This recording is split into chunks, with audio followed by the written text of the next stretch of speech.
When there are objections, they'll either be sustained or overruled. Okay? Your Honor, there is one other thing that we need to put on the... All right, nobody told me that. All right, why don't you come here at sidebar and we'll do this.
Good morning, jurors. I did not expect to have you come in and have us not be ready, but I do appreciate your patience with us. I do have those 3 questions. Was everyone able to follow the instructions and refrain from discussing this case with anyone since we left yesterday? Yes. Everyone said yes or nodded affirmatively.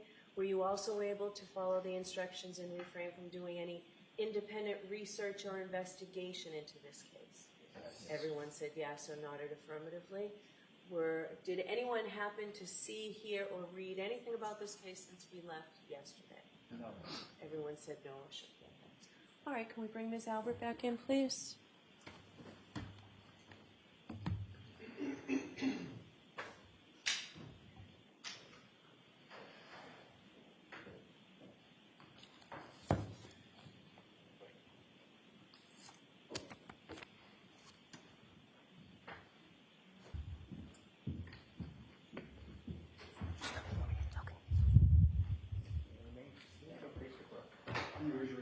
You solemnly swear the evidence you give to the court and during the case now and hearing should be the truth, the whole truth, and nothing but the truth, so help you God. I do. Thank you. You can take a seat. Good morning.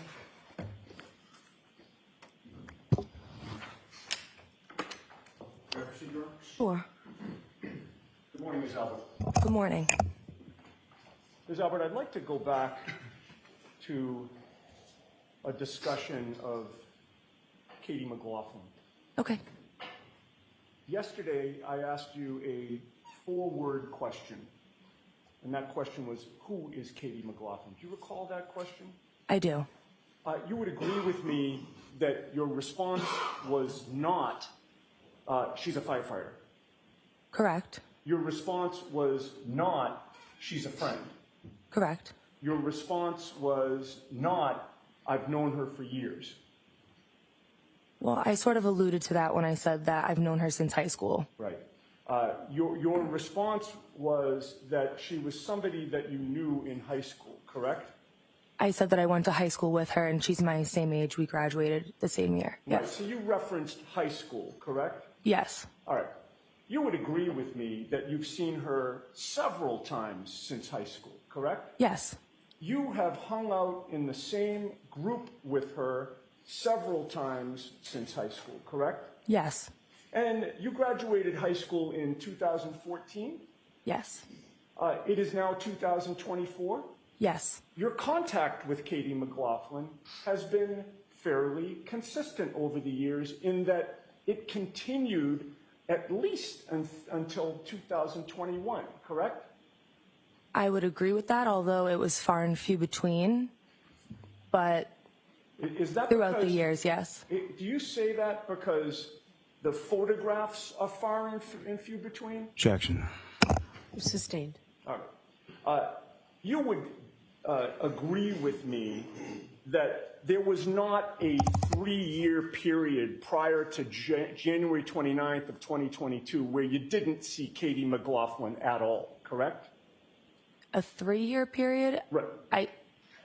I can't say 100% yes to that, but I wouldn't be surprised if I had seen her at some point in time over the past couple of years and before John O'Keefe's passing. Yeah, Seeing her a couple of times, does that mean that maybe you bumped into her and said hello? it would mean that we would be in the same place at the same time, not something that I reached out and invited her to in any way, shape, or form. But, you know, again, we have mutual friends, so I would not be surprised if I went somewhere and she happened to be there as well. Okay. And it would have been a surprise to you that she showed up at whatever place you were at in those 3 years? Is that your testimony? No, it would not have been a surprise to me. You would have known in advance that Katie McLaughlin was going to be at the same place that you were in advance. Not necessarily, but if, Ever? In those 3 years? Objection. Sustained. Isn't it true that only 8 months before January 29th of 2022, you and Katie McLaughlin were at a baby shower together? Objection. Do you know that? yes, Go ahead and answer. yes, we did. You were. Whose baby shower was it? It was a mutual friend of ours. What's her name? Her name's Alyssa. And how many people were at that baby shower? I can't say for sure. I mean, it was Alyssa's family All right. and a bunch of friends. I can't put a number on it. The friends all gathered together and took a photo together with the woman having the baby shower, correct? Objection. Was there a photo taken? I believe so. You were in that photo, correct? Yes, Who was standing next to you? I don't have it in front of me. Okay, if you saw the photo, would that refresh your memory? Yeah, May I approach? Yes.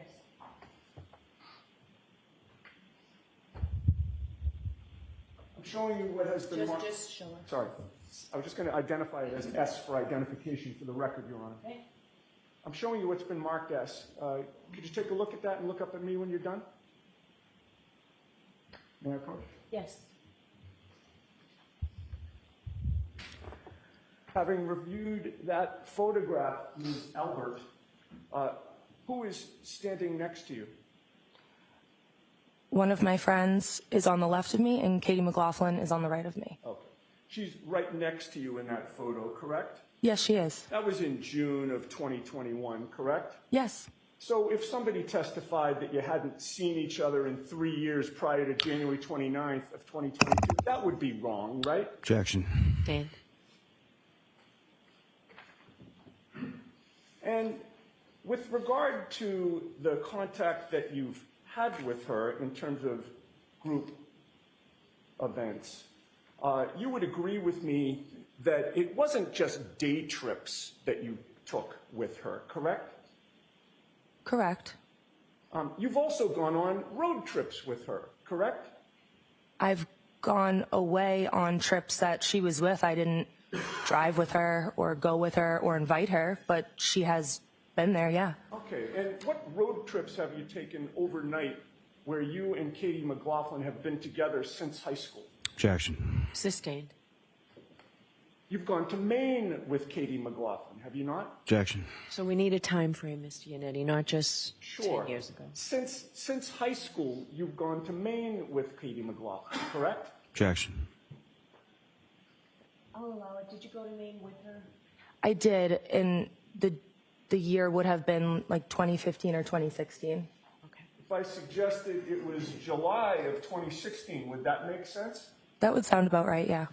And while you were in Maine, there were 7 of you in a hot tub together, correct? Objection. Sustained. You were in a hot tub with Katie McLaughlin in Maine, correct? Objection. Sustained. May we approach Your Honor? Yes.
You'd mentioned that you'd been to Maine with Katie McLaughlin in 2016.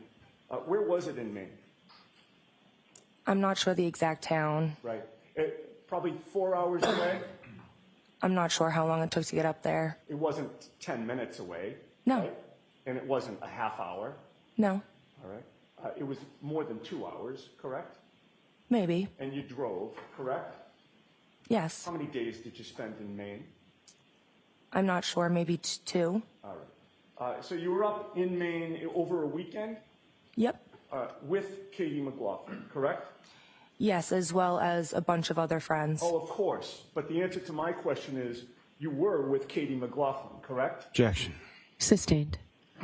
How many times have the two of you been to the beach together since high school?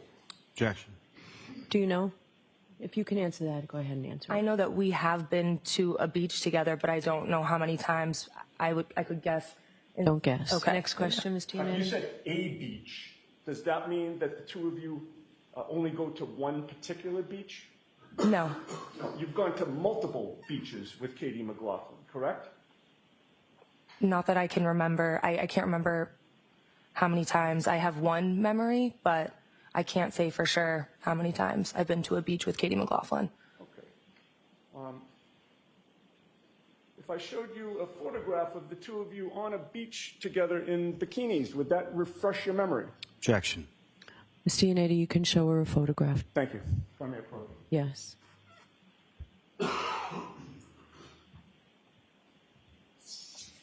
Again, I'm showing you S for identification, one particular photo in S. If you take a look at that and look up at me when you're done. Does that refresh your memory? Yep. That particular photo that I showed you from S for identification, what beach was that? I don't know the name of the beach. Where was it? I believe somewhere in the Cape. And Katie McLaughlin is in that photo, correct? Yes, along with a bunch of other friends. Of course, there are other friends, but you Miss are- Yannetti, please no more, of course. Of course, Your Honor. With regard to that photo, once again, you are right next to Katie McLaughlin. Were you not? Right in back of her? She's in front of me, yes, and the mutual friends that I already said that we have are also in the photo. Of course. Let me ask you this. Has anybody in this, Jurors, I'm going to strike that, of course. has anybody in this courtroom today asked you about the other mutual friends who were there? Did I ask you today, whether there were other mutual friends in that photo. Objection. Sustained. You added that to your answer, correct? Objection. Can you answer that? Yes. Who were your college roommates?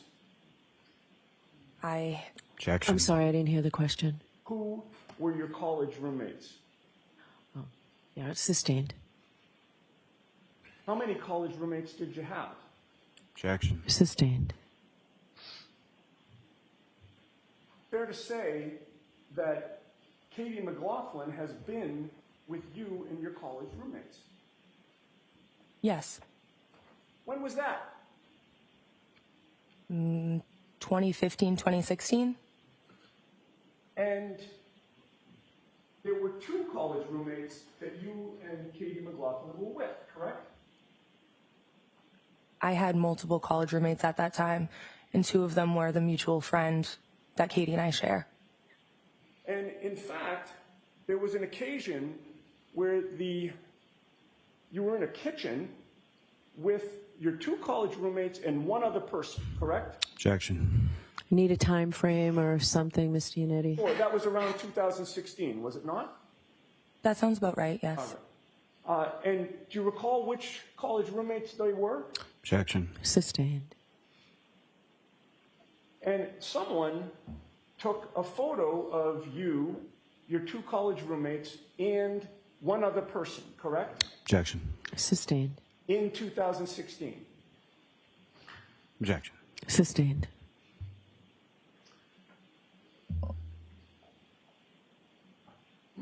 May we approach? Okay.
May I approach? Yes.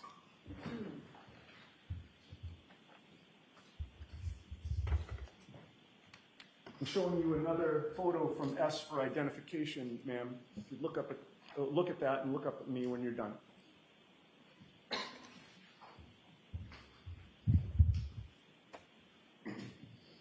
Who's in that photo? Myself, two of my college roommates, and Katie McLaughlin. Okay. So Katie McLaughlin's the only one in that photo who's not one of your roommates, correct? Yes. And was this a situation where she just showed up unexpectedly like all the other times? You had no idea she was going to be there? Objection.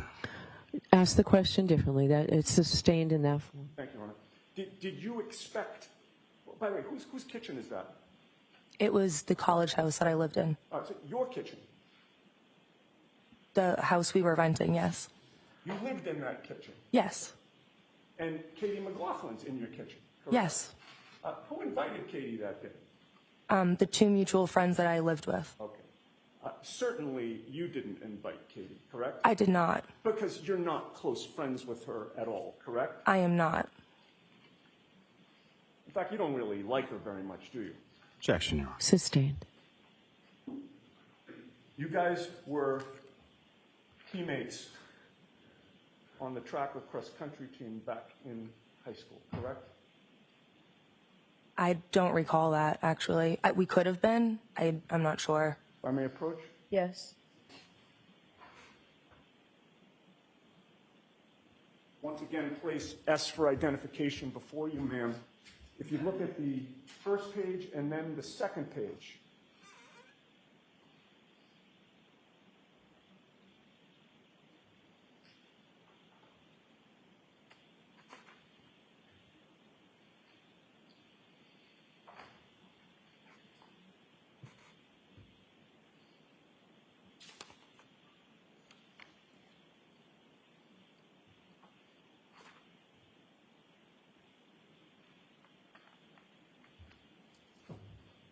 if I may approach. Yes. Having reviewed those 2 pages, does that refresh your memory about your teammate, Katie McLaughlin? Yes, it does. And you certainly were teammates in high school, correct?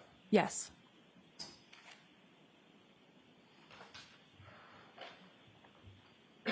And you would agree with me that that relationship continued in terms of your contact with her all the way up through 2021, correct?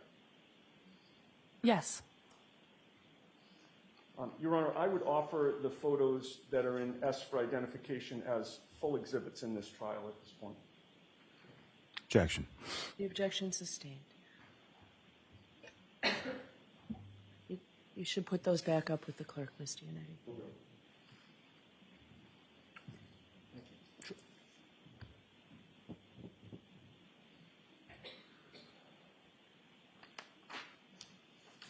Now, you testified that you knew Brian Higgins prior to January 29th of 2022, correct? Yes. You knew him as a good friend of your father's, correct? Yes. He arrived at 34 Fairview Road, your parents' home, on January 29th of 2022 after you got there, correct? Again, yes, because me and my parents were the first ones inside from what I remember. Did you see what Brian Higgins drove to get there? I did not. You did not see where he parked his vehicle. I did not. At some point you saw him inside the home, correct? Yes. And he made it into the kitchen and dining room area where you were, correct? Yes. You agree that at some point Brian Higgins and your father, Brian Albert, left that area to go to another room, correct? Yes. So it's fair to say there was at least some portion of the night when Brian Higgins and your father were out of your field of vision, correct? I don't agree with that because the room that I had seen them go into has an open doorway and you can see right into the family room that they were in. So I could actually see them in there. Gotcha. How long were you there when Brian Higgins and your father, Brian Albert, were there? Inside the family room? I'm talking from that whole night. When you're at 34 Fairview, how much time lapsed between the time you first saw Brian Higgins and Brian Higgins left the residence? I can't say for sure. If I had to estimate, I'd say an hour and a half. Okay, and so your testimony before this jury is for that full hour and a half, there was no time when Brian Higgins and your father, Brian Albert, were out of your field of vision. Not that I can remember. Now, earlier that evening on Friday, January 28th, you made plans to go out with your mom, Nicole Albert, your aunt, Julie Albert, and your boyfriend, Tristan Morris, correct? Yes. From the beginning of that night, the plan was for Tristan to go home early, correct? Yes. And that was because he had to get up early to plow or shovel, correct? Yes. He had to get up really early, correct? Yes. The plan was for him to shovel or plow at 3 a.m.? He was, from what I recall, he was on standby for like 3. It could have been any time after that. Oh, I see. So it could have been that he had to get up at 3 or maybe a little bit later, correct? Yes. And it was for that reason that when he was at the waterfall with you, he only had a couple of drinks, correct? From what I remember, yes. And from the beginning of the night, you knew that it was going to be iffy as to whether he would be able to get much sleep at all, correct? It wasn't really something we discussed. Well, the reason he was going home early and only having a couple of drinks was to see if he could catch some sleep before what would be a very difficult work morning, correct? Yes. And you knew that in order for him to get any sleep, he couldn't stay at the waterfall very long, correct? Yes. And that's why he left early. Yes, he went home to rest. We didn't speak about whether or not he would be sleeping. It wouldn't shock you if he tried to go to sleep. No, it wouldn't. No, it wouldn't. You stayed believing that Tristan was going to try and rest and sleep, correct? Yes. And the plan when he left you was that you wouldn't see him again until after he was done with his plowing that morning, correct? That's incorrect. Okay. So is it your testimony that the plan from the beginning was that Tristan was going to drive from Canton to Easton and get some rest, and then drive from Easton to Canton to pick you up so that he could take you back from Canton to Easton? That was the plan? It may not have been set in stone, but it was definitely spoken about, and then that's what ended up happening. Yes. Have you ever told anyone that before, Ms. Albert, that the plan from the start of the night was that Tristan was going to make 4 trips total from Canton to Easton, Easton to Canton, Canton to Easton? Have you ever told anyone that before? I don't remember if I mentioned that to anybody. That was the first time you've ever said that just now before this jury. Would you agree with that? I believe so. Almost 2.5 years after January 29th, correct? Correct.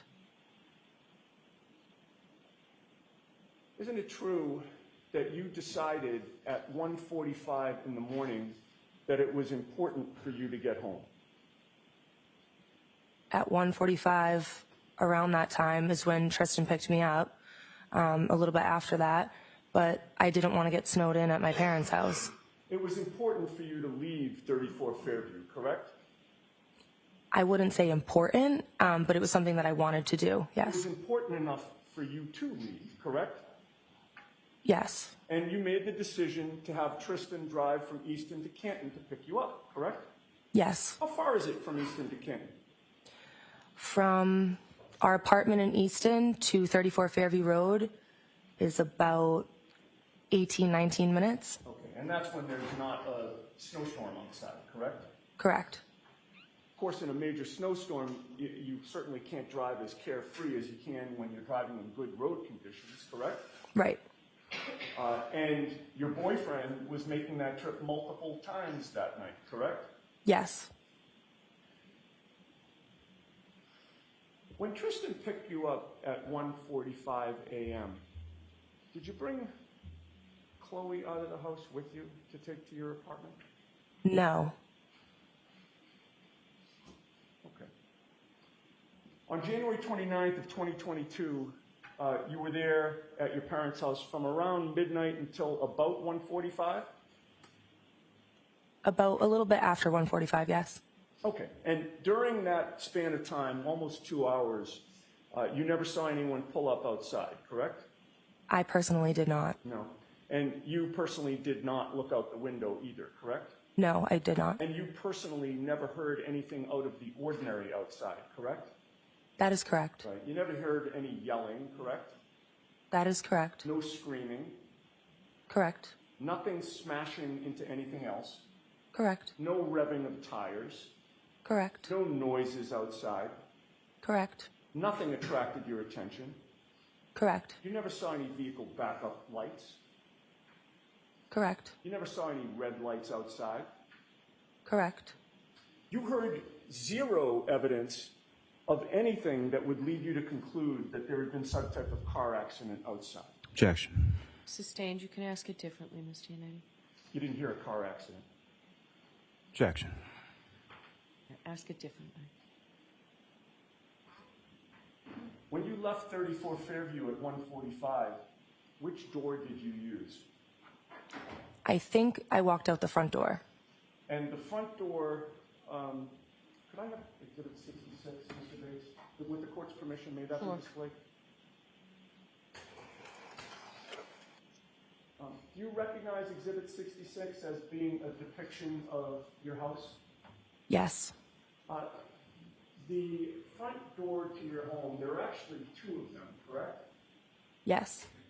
But when you say the front door, you're referring to the door that's lit up in that photo? Yes. You can take that off the screen. I'd like to ask you some questions about what you saw or didn't see within the first couple of seconds while you were stepping outside.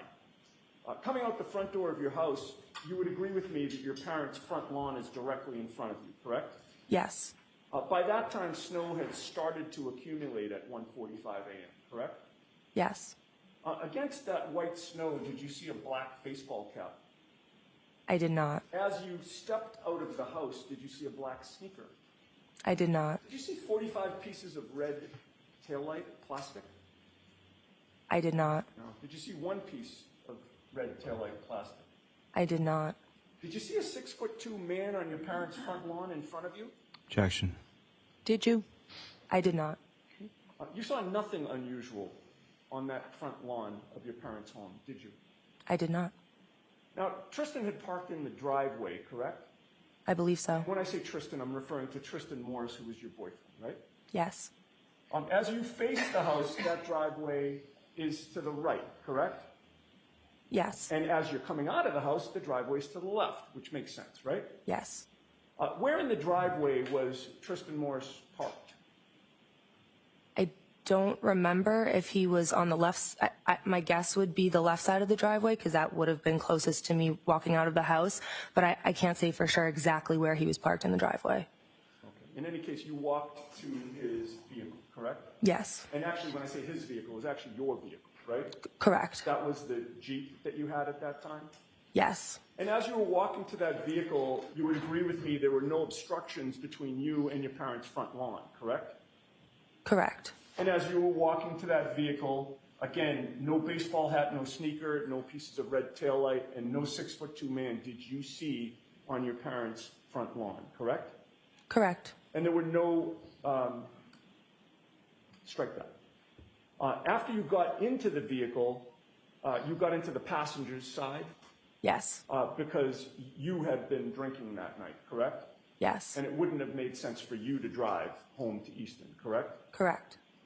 So Tristan Morris backed your Jeep out of the driveway, correct?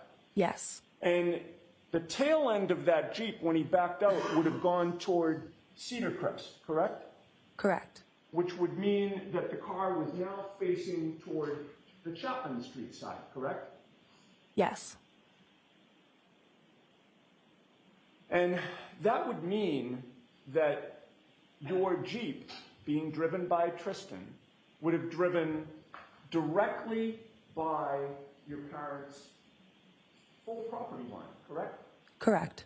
And you were on the passenger's side of the car, correct? Correct. The passenger's side was closest to your parents' front lawn as you were driving away, correct? Yes. And you drove past the front lawn, correct? Yes. You drove past the flagpole, correct? Yes. And in all that time from when Tristan Morris pulled out of the driveway and drove right by your parents' front lawn, you never saw anything of the things that I previously asked you about, correct? I did not, but I also was not looking. You saw no baseball hat, no sneaker, no pieces of red plastic, and no 6'2" man, correct? Correct, but I also was not looking out my window. Okay. Let me ask you this. Did anybody in this courtroom ask you if you were looking out your window? Objection, Your Honor. Sustained. That was an answer to a question that nobody asked you, correct? Objection. Sustained. Now, at this point, you would agree with me that you've essentially circled your parents' front lawn, right? Yes. Yeah, you came out the front door and were facing the front lawn, correct? Correct. Then you're walking to the left, which means that the front lawn is to your right, correct? Correct. Then you're backing up out of the driveway, which means the front lawn is still to your left, correct? Correct. And when Tristan pulls the car such that the...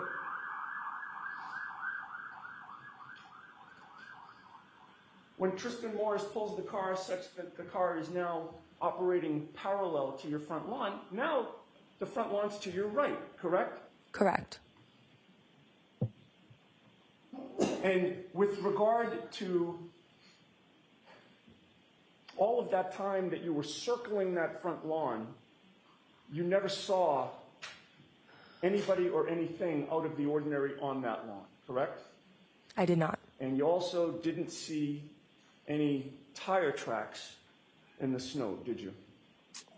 Not that I can remember. Let me have a moment. Yes.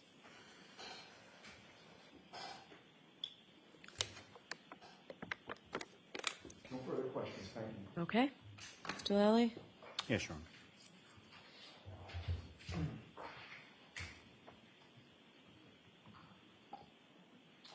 Good morning, ma'am. Good morning.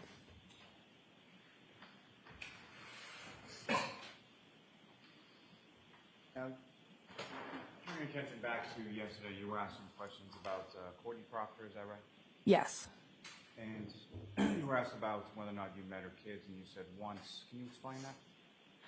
From what I can remember, I forget exactly where I was, but my aunt Julie Albert had pulled up in her car, and I was talking to her, and she had the 2 kids in her back seat. I think she may have been babysitting them. I didn't ask for specifics, but she rolled down the back window, and that's when I met the 2 kids, and that was it. Okay, well, how many years ago was that? I can't say for sure, but definitely like 2 or 3 years ago, maybe. The one time while they were in the backseat of a car for a couple minutes years ago.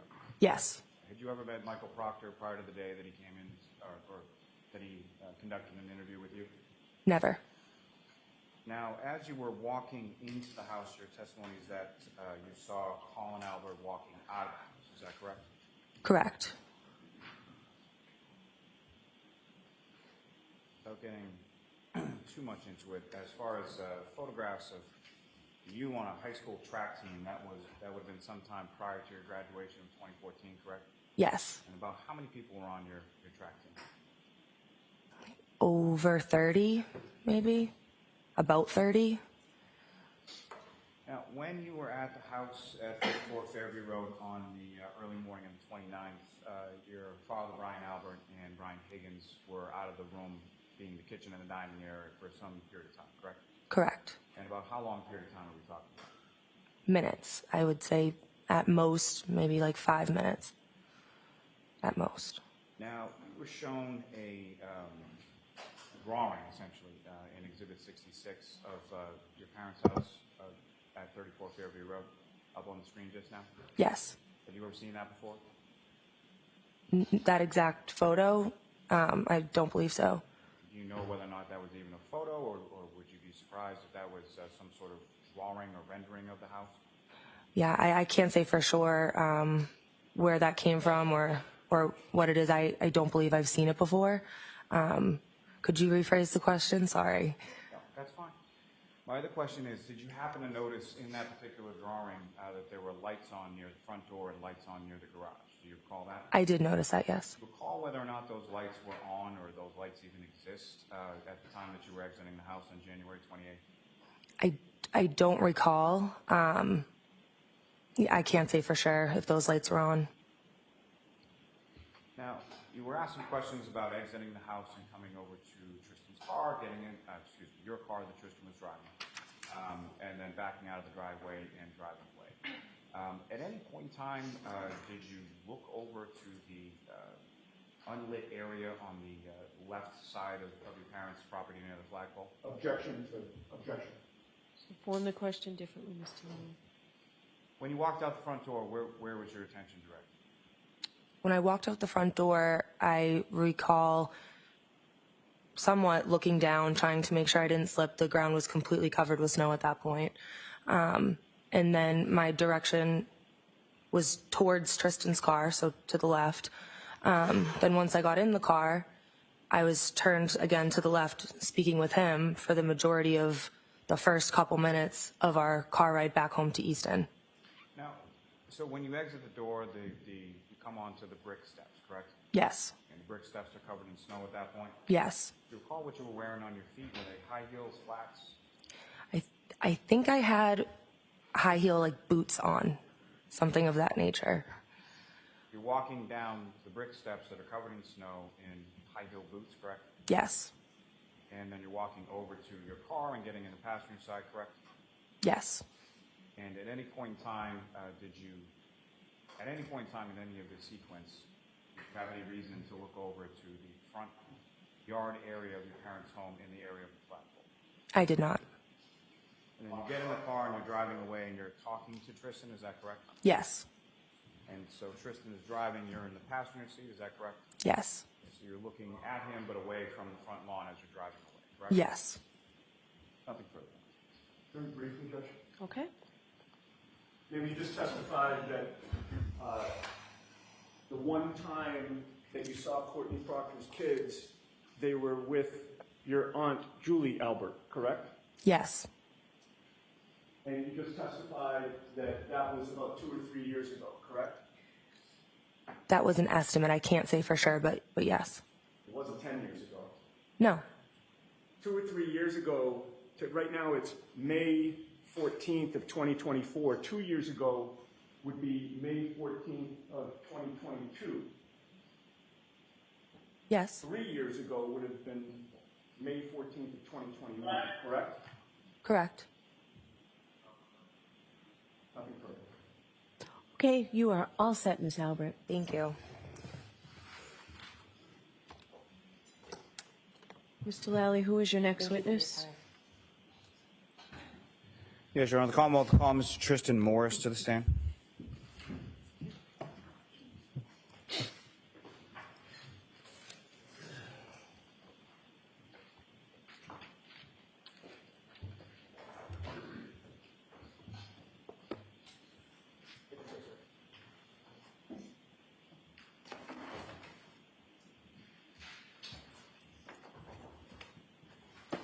What, just step right there? Raise your right hand. You solemnly swear the evidence given to the court and jury in the case now and hearing to be the truth, the whole truth, and nothing but the truth, so help you God. I do. Thank you. You take this.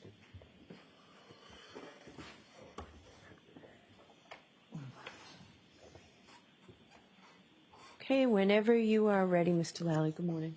Thank you. Good morning, sir. Good morning. Could you please state your name and spell your last name, please? Tristan Morris. Morris, M-O-R-R-I-S. And Mr. Morris, where do you live? Easton. And who, if anyone, do you live there with? Caitlin Albert. And what is the nature of your relationship with Caitlin Albert? She's my girlfriend. And how long have the two of you been together? Roughly 8 years. And with respect, well, let me ask you this. Do you work, sir?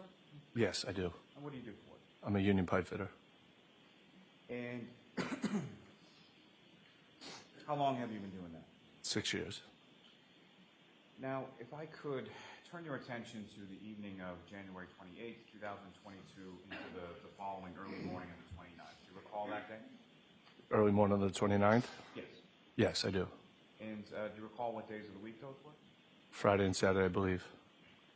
And on that particular Friday, what, if any, plans did you have yourself and your girlfriend, Caitlin Albert? For me, it was just an ordinary day. I went out and I met them for a drink. And about what time? So I'm going to ask you to keep your voices, okay? Okay.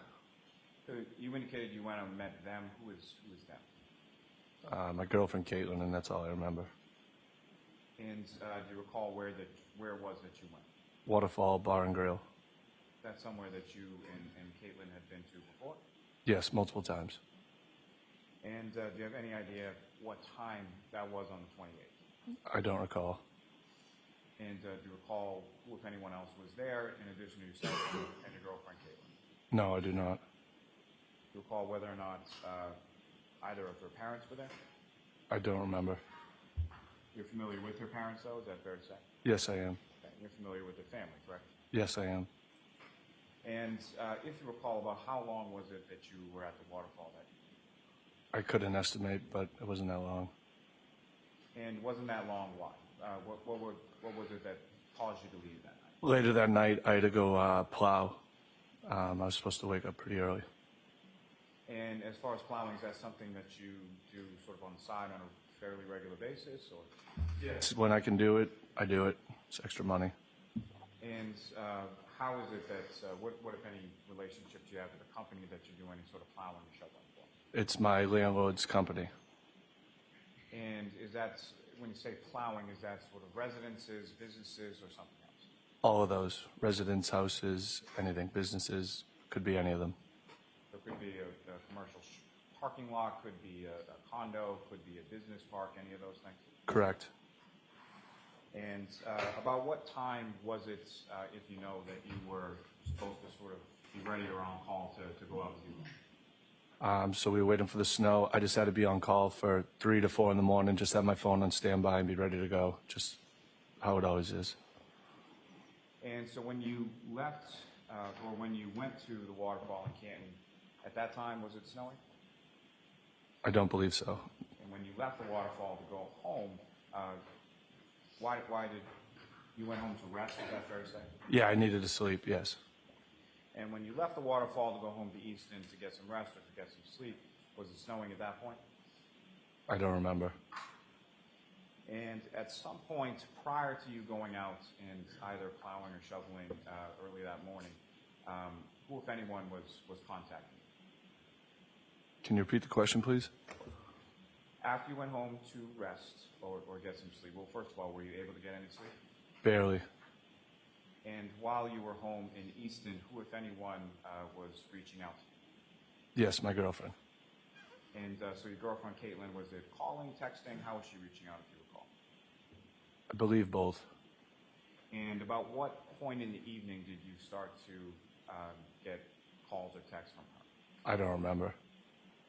And at some point, based on those calls and texts, what, if anything, did you do? Can you elaborate? At some point, did you leave Easton and go back to Canton? Yes, I did. And do you have any recollection of when that was over the course of the evening or the early morning? No, I don't remember a time. And in relation to when you got, let me ask you this, as far as the calls and the texts that you received from your girlfriend, Caitlin, was that something, was that one or two, or were they repetitive? There was a couple different texts, yeah. And over the course of about how long a period of time? Was it all within a couple minutes or half hour, hours, if you know? I don't recall. And after receiving those, you went to somewhere in Canton, correct? Yes. And where did you go? 34 Fairview Road. And are you familiar with that address? Yes, I am. And familiar with it because at some point during the time that Caitlin were dating before you moved in together, she lived there, correct? Correct. And About how long a drive is that from where you live in Easton to 34 Fairview Road? 21 to 25 minutes, I would say. And do you recall what vehicle you were driving on that occasion? I do. I was driving a white Jeep Cherokee. And whose white Jeep Cherokee is that? Caitlin's. And did you have a vehicle at that time? I did. And what kind of vehicle did you have? I believe it was a Ford Fusion. Fairly older Ford Fusion? 2012, yes. And so why was it that you took the girlfriend's Jeep Cherokee versus your older Ford Fusion? It drives way better in the snow. And so when you left your apartment in Easton to drive to 34 Fairview in Canton, was it snowing at that point? It was. And you Hold on 1 second. Ms. Giannetti, can you? Thank you. Go ahead. So I'm sorry. So when you were driving from Easton to Canton, it was snowing. Do you recall how much snow had come down at that point? I don't recall. And what, if anything, do you recall about sort of the snow that was on the ground in relation to how you drove from Easton to Canton? I was very cautious. I was 10 and 2 the whole time. And when you arrived at 34 Fairview, where did you park? I don't remember. Do you recall whether you parked on the street or the driveway? Or? No, I don't know. And when you arrived, what, if anything, did you communicate to Caitlin? I just told her I was here. Was that through a text or a call, if you know? Text, it would be. You pull up at some point, park somewhere, text her your correct? Yes, And at some point, she comes out of the house, is that correct? correct. Did you ever get out of the car or go up to the house or go inside the house or anything like that? No, I did not. And how much time was it between the time that you texted her that you were here to the time that she came out? I don't remember. Was it a long time or anything like that? No, it wasn't. And when she comes out, do you recall sort of where within the front of the house she came out? No, I don't remember. You're familiar with 34 Fairview, though, correct? I am. And there's a couple different doors on the front of the house, is that correct? That's correct. But you don't recall specifically which door she came out of? No, I do not. And when she came out, she came over to the car, correct? Correct. She gets in, which part of the car did she get in? The passenger. Front seat passenger? Front seat passenger. And at some point, you're leaving from 34 Fairview and you're going back to Easton, correct? Correct. Was there any sort of delay or any sort of long period of time that you were in the car in front of the house after Caitlin gets in the car? No. So essentially, she gets in and you pull away. Correct. And when you pull away from the house, where do you recall which direction you went into to go back to Easton? I went up Fairview Road. And so up Fairview Road would be sort of heading towards Chapman Street, is that correct? Yes. And so as you're going by the house, which side of the vehicle? Can you repeat that? As you're going by the property at 34 Fairview Road, Yeah. which side of the Jeep that you were driving was facing 34 Fairview Road? Was The it left. your side or her side? My side would be facing the street. If I'm coming down, my side would be facing the left side. And what I'm asking is when you're driving away. Away, yes, the passenger side would be facing her house. And as you were coming there, would it be the driver's side or your side that was facing the house? If you recall which way you came. I don't recall. But as you were leaving the house, Caitlin's side or the passenger side would be facing the house, correct? Correct. And as far as the snow that's coming down as you're driving away, what, if anything, did you have to do with regard, or what, if anything, did you do with regard to the vehicle? Did you turn anything on or anything as you were driving? No, I did not. So did you have a defroster on? Yes, And did you have windshield wipers on? correct. So the snow was coming down at least at a pace that you had the windshield wipers on, correct? Yes. And during that drive, specifically on Fairview Road, but at any point during your drive to Fairview and from Fairview, do you recall anything as far as how the roads were they treated? Did you see plows out, anything like that? I don't recall. I may have one moment, Your Honor. Yes.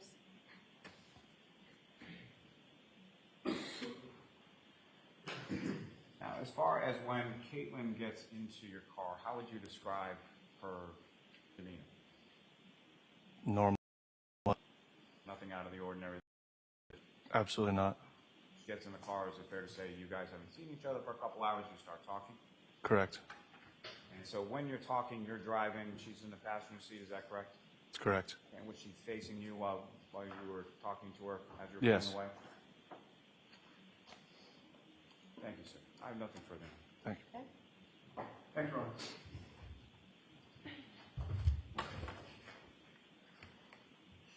Morning, sir. Good morning. You've been dating Caitlin Albert for 7 to 8 years now. Correct. The two of you now live together. Correct. Are you still living in Easton? Yes. How long have you lived together for? 3 years. When you first met her, where was she living? Canton. Where in Canton? 34 Fairview. She was living there with her parents at the time, Correct. Brian and Nicole Albert. Yes.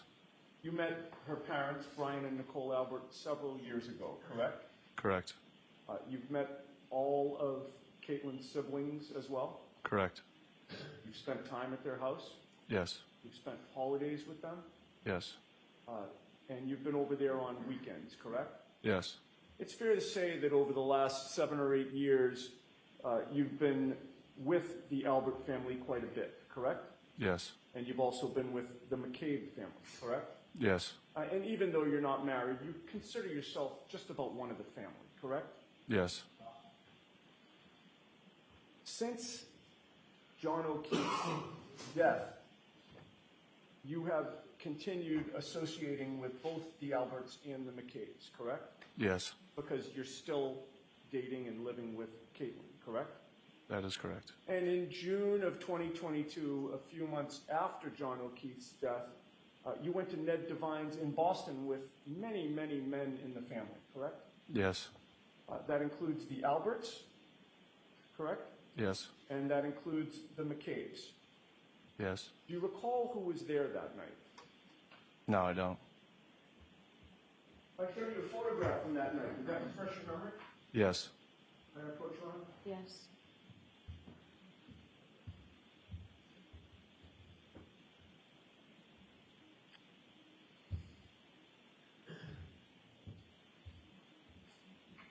I placed a photograph before you. Take a look at that and look up at me when you're done.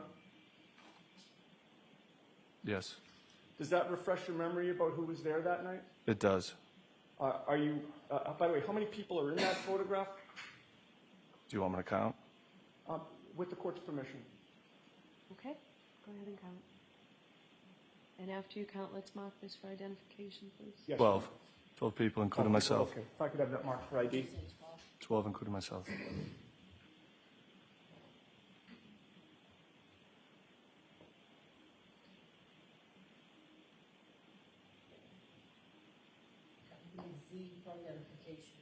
Thank you.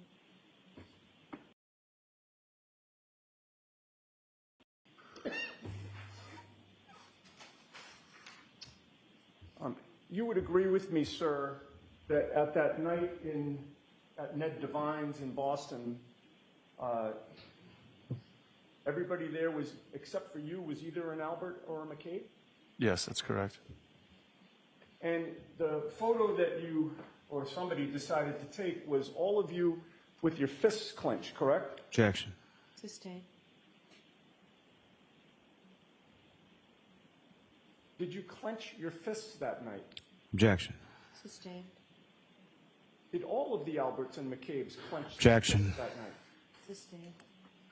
That photo was posted to social media, was it not? Yes, it was. And it was posted by somebody named Kevin Reardon. Who's Kevin Reardon? My girlfriend's cousin. He's actually the son of one of Nicole and Julie Albert's sisters, correct? Yes. And you've met him as well, correct?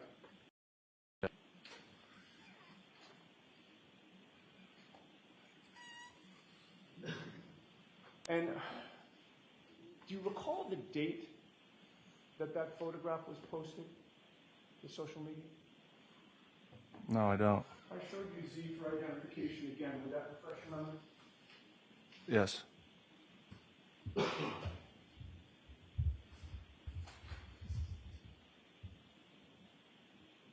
And having, I'll take it back from you. You've had a chance to look at it. Yeah. Having reviewed Z for identification, does that refresh your memory as to the date of the posting of that photograph? Yes. Were you aware at that time that, and by the way, what date was it? You just showed me. I know, and I'm asking you to tell the jury. It's June 5th. It was dated. Of 2022? Yeah. Were you aware that June 5th of 2022 was 4 days before Karen Reed was indicted for this case? Objection, Your Honor. The objection sustained. Were you and the Alberts and the McCabe's celebrating the indictment of Karen Reed? Objection. Were you? No.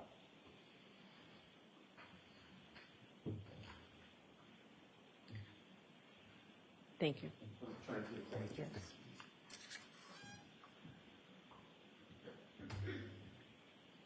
You've never testified before any grand jury regarding this case, correct? I haven't. You've never testified previously in any hearing regarding this case, correct? I haven't. You were at 34 Fairview Road in Canton at 1:45 in the morning or about 1:45 on January 29th of 2022, correct? I don't remember the time. Was it wildly different than 1:45 in the morning, or was it somewhat close to that? I'm not going to make up a time. I don't remember. Was it 9 p.m. on the 28th? I don't remember times.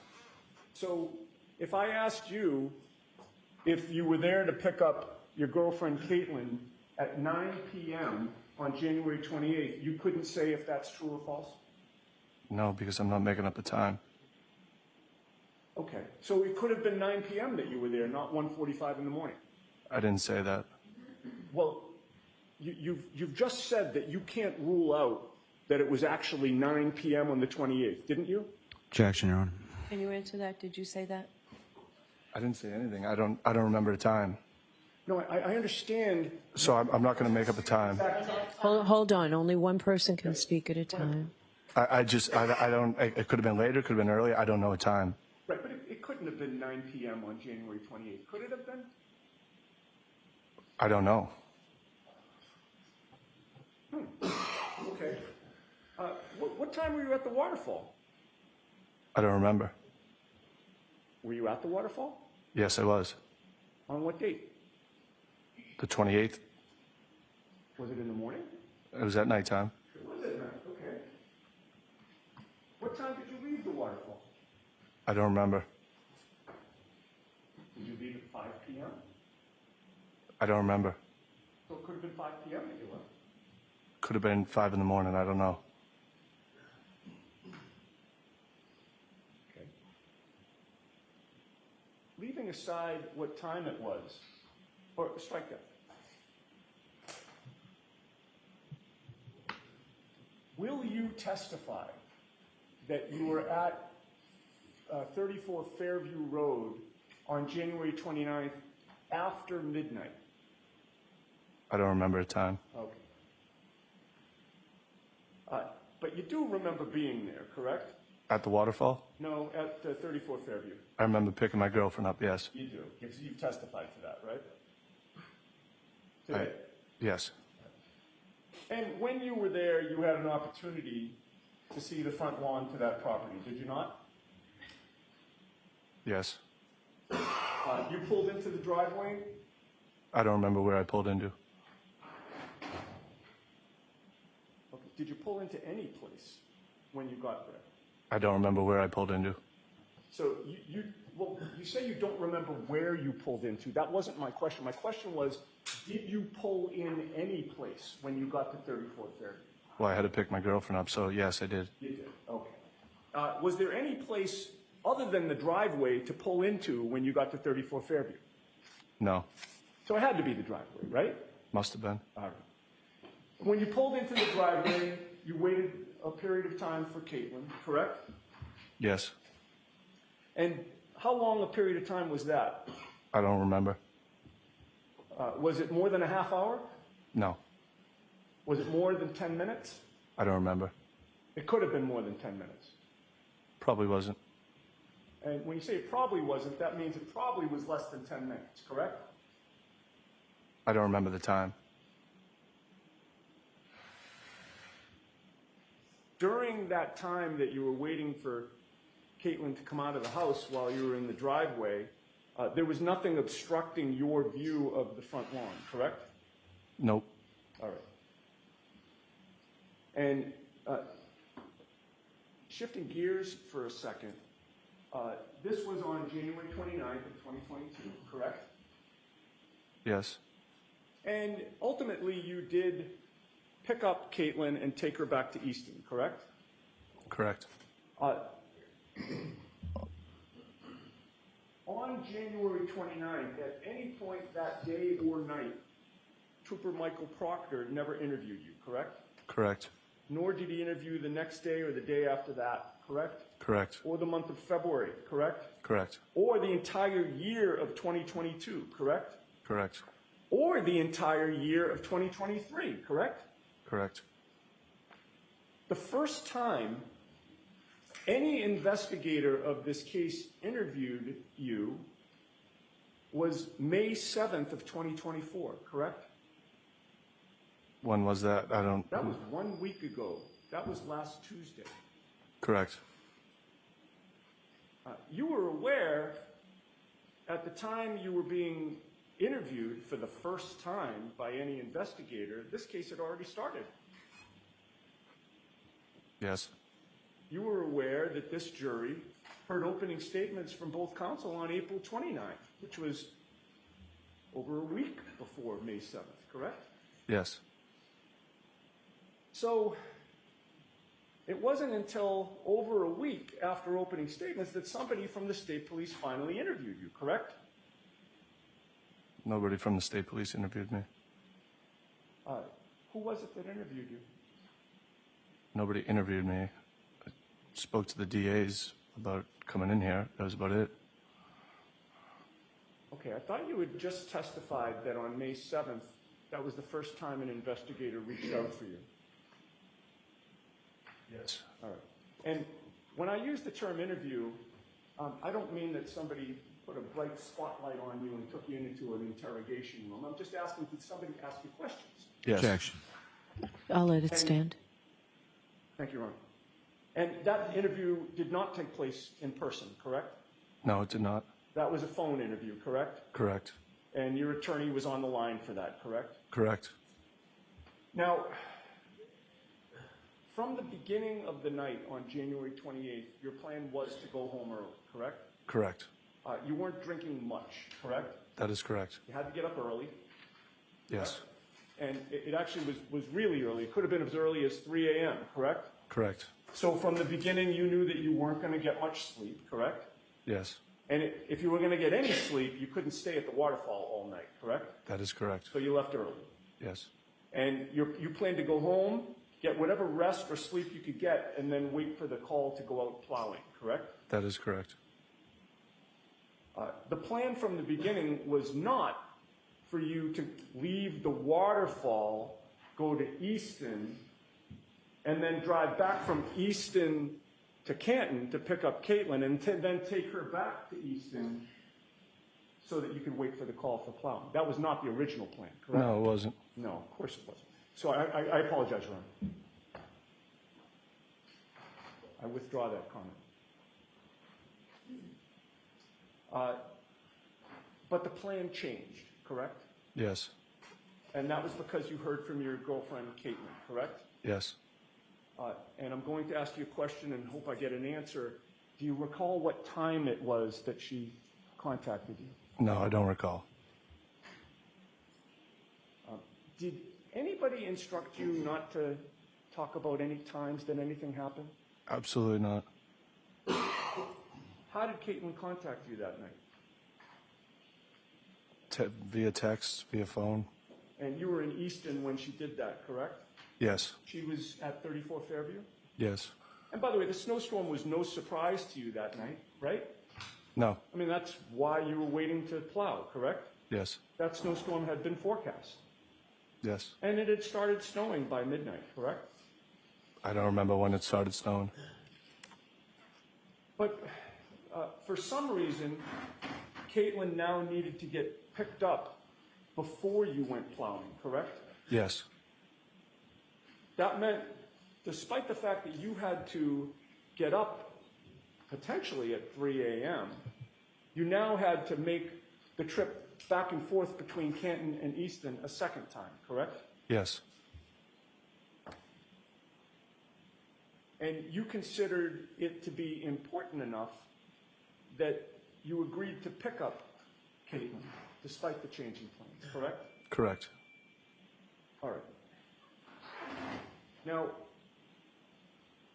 when you pulled into that driveway, you at least temporarily parked in the driveway waiting for her, correct? Yes. What other cars were in the driveway at that time?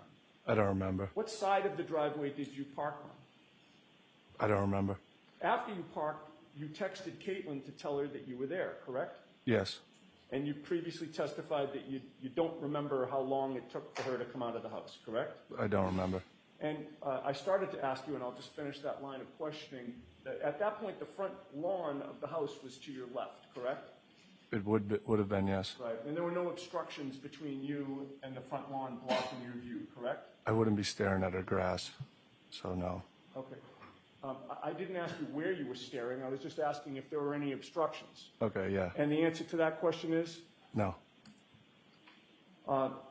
Was snow starting to accumulate at that time? I don't remember. Do you recall if there was any snow on the ground? Yes, because I was driving cautiously. And against that white snow, did you see a black baseball cap? Absolutely not. And as you sat in that driveway, you also did not see a black sneaker? Absolutely not. And you also did not see 45 pieces of red plastic? No. Or even one piece? No. And you certainly did not see a 6'2" man on the lawn of your girlfriend's parents' home, correct? No, I did not. You saw nothing unusual in that front area of the lawn, correct? No, I did not. Caitlin got into the Jeep. Correct. The plan was for you to drive the Jeep back to Easton with her, correct? Yes. You backed out of the driveway, correct? And you turned the rear end of that car toward Cedar Crest, correct? Not towards Cedar Crest. I was going up the hill. So it should Okay, be favorable. if I suggested to you that going up the hill would take you towards Chapman, does that make sense? Yeah. Okay, and the other end of the street was Cedar Crest, right? Towards that way, yes. Okay, so the rear end of your car was towards Cedar Crest and you were facing up the hill towards Chapman, right? Yes. All right. That would have meant that you were driving your vehicle past really the entire length of Brian Albert's front lawn, correct? Yes. And the front lawn would have been on Caitlin's side of the car, correct? Yes. And you drove past the flagpole that you're familiar with, correct? Yes.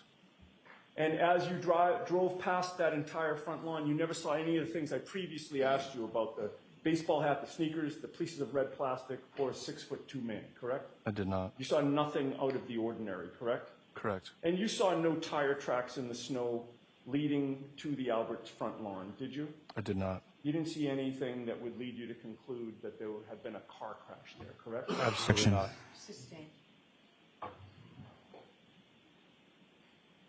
No further questions? Thank you, Ron. Okay, anything, Mr. Lally?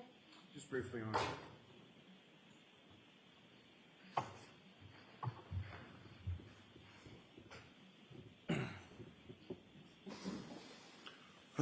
That photograph that you were shown, do you know what that was, what that gathering was in regards to?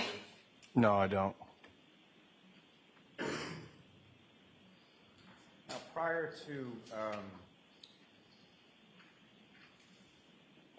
you leaving the waterfall or during the course of any of the texts or phone calls that you received from Caitlin, was there any sort of reason that was discussed as far as picking her up and bringing her to Easton before you went off to plow?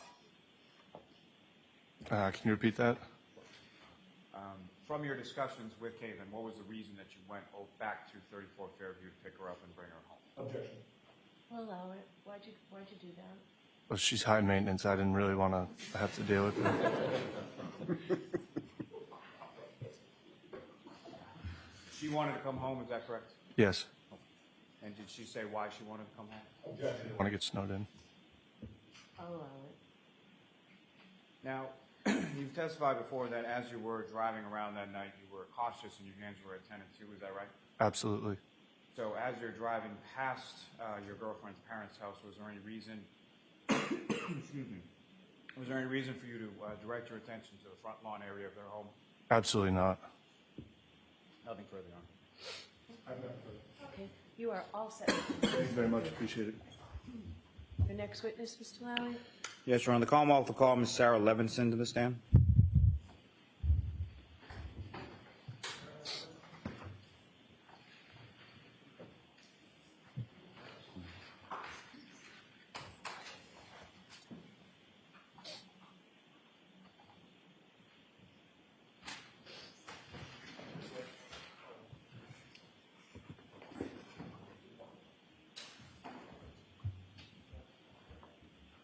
All this way. Just watch your step on. Remain standing and face the clerk. Raise your right hand. You solemnly swear to execute the court and jury in the case down here, to the truth, the whole truth, and nothing but the truth, so help you God. I do. Thank you. Just need you to scoot up and pull down that microphone. You talk really loud into it. Thank you.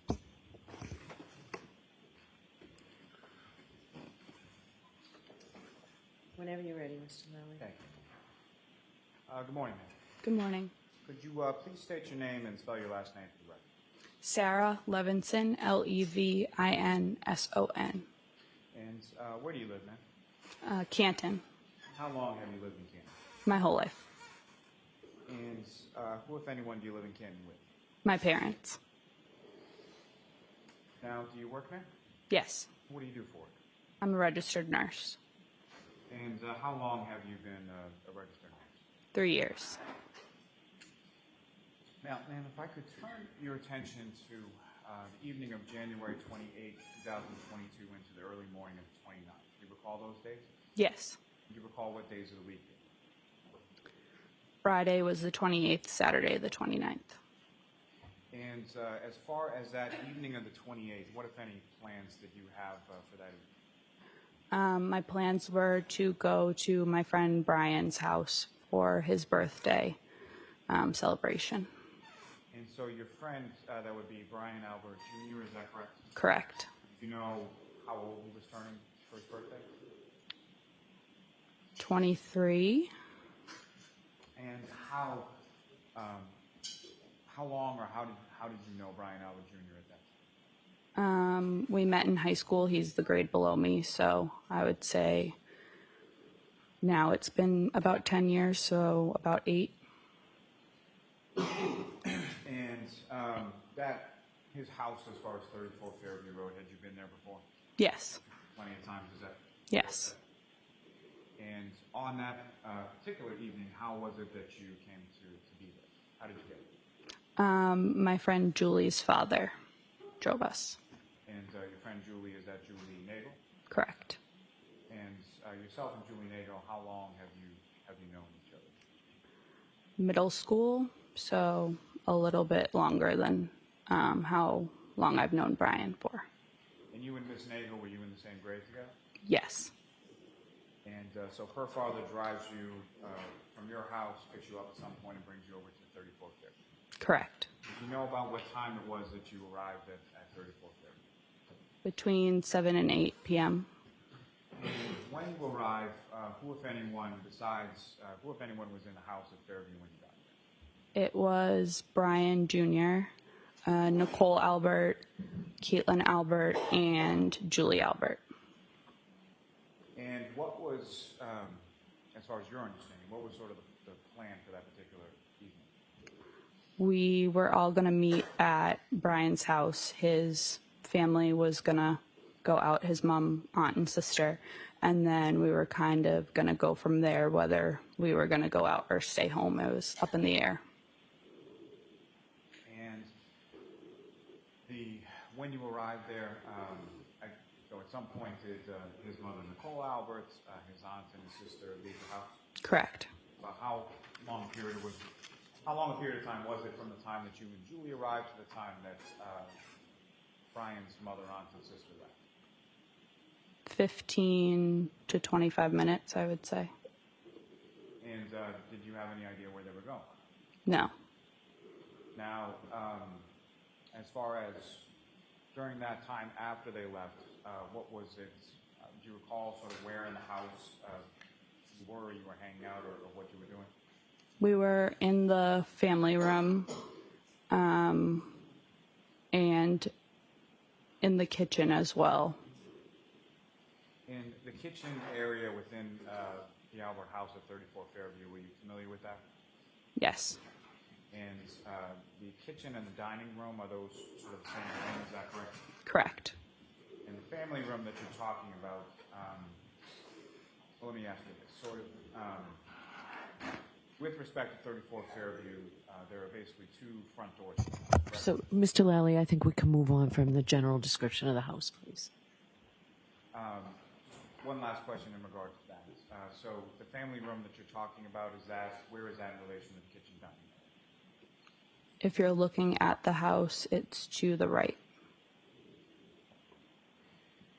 Now, what is it that, at some point in time, did other people join you and Julie and Brian Jr. at the house? Between 8 and 9 o'clock.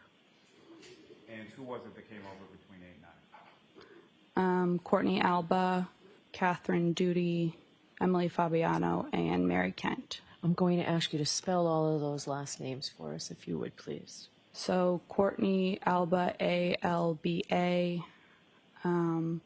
Catherine Duty, it's K-A-T-H-R-Y-N-D-O-O-D-Y. Emily Fabiano, the last name, F-A-B-B-I-A-N-O,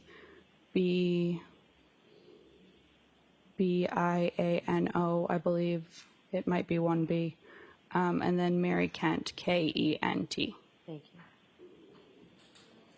you. And with respect to Ms. Alba, Ms. Duty, Ms. Fabiano, and Ms. Kent, how did you know them?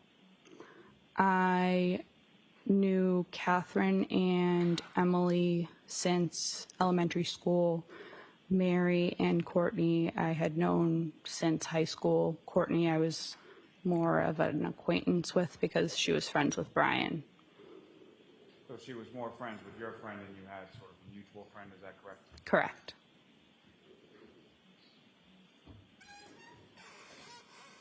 Now, during the time that you were at the house on Fairview, you mentioned earlier you were in sort of the family room area. Where else did you go within the house? Just the family room, the kitchen / dining room, and then the bathroom off the kitchen.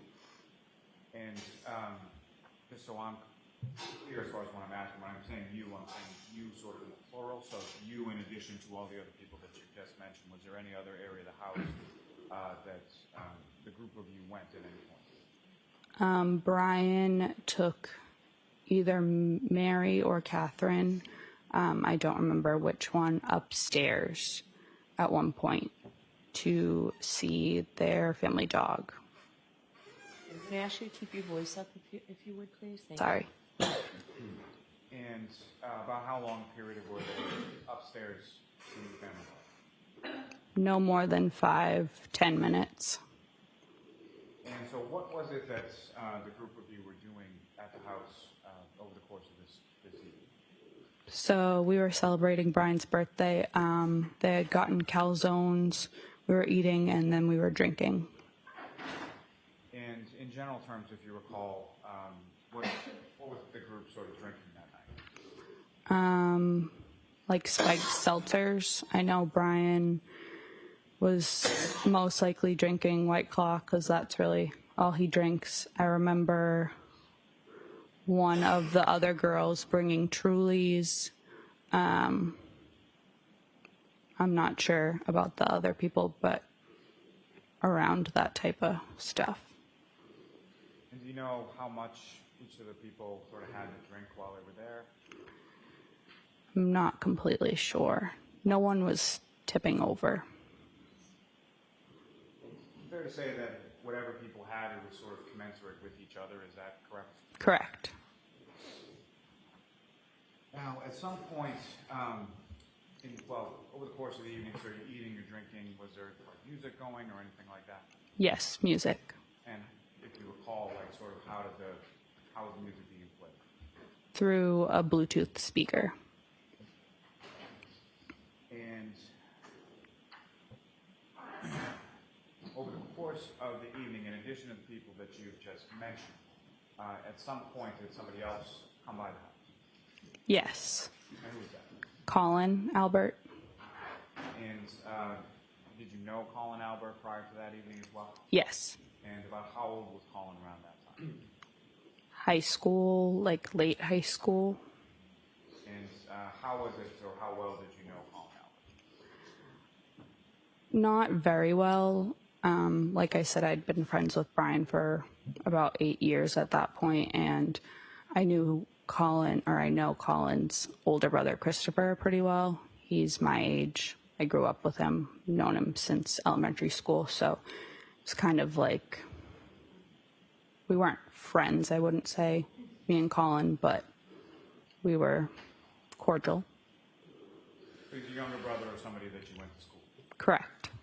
And he was your friend Brian Albert Jr.'s cousin, correct? Correct.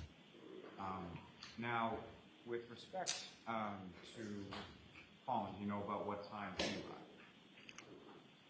I can't say for sure. Not sure. Sometime before or after the other Miss Ken, Miss Fabiano, Miss Alba, and Miss Judy arrived? He was there when Miss Fabiano, Kent, and sorry, he was there when Miss Judy, Miss Fabiano, and Miss Kent were there. I'm not sure if Miss Alba was still there because she left separately from those three. And you mentioned that you had come over to the house getting a ride from Miss Nagel's father, correct? Correct. Do you know how the other women got over to the house as far as Miss Kent, Miss Fabiano, Miss Alba, and Miss Judy? They got dropped off. I'm not sure by who. So fair to say there weren't like a line of cars out in front of the house, correct? Correct. And about how long, with respect to that group that was there as far as you and the other young women, about how long a period of time were you all at the house?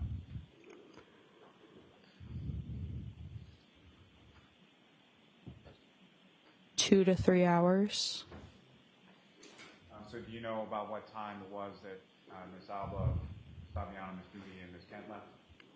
Miss Alba left before the other three. Her boyfriend picked her up. And then Miss Kent, Miss Judy, and Miss Fabiano all left together. I know it was before midnight. And when they left, was Colin Albert, was he still there? I believe so. And do you know about how much time or overlap there was between Colin Albert and the other women as far as Miss Kent, Miss Fabiano, and Miss Judy? I don't remember exactly. Now, from your recollection of that evening, how would you describe sort of the mood or the demeanor within the house over the course of those few hours? Everything was good, happy. We were celebrating. No issues. No issues with anybody that was there? No. Now, after, at some point in time, later on in the evening or in the early morning of the 29th, who, if anyone else, came by?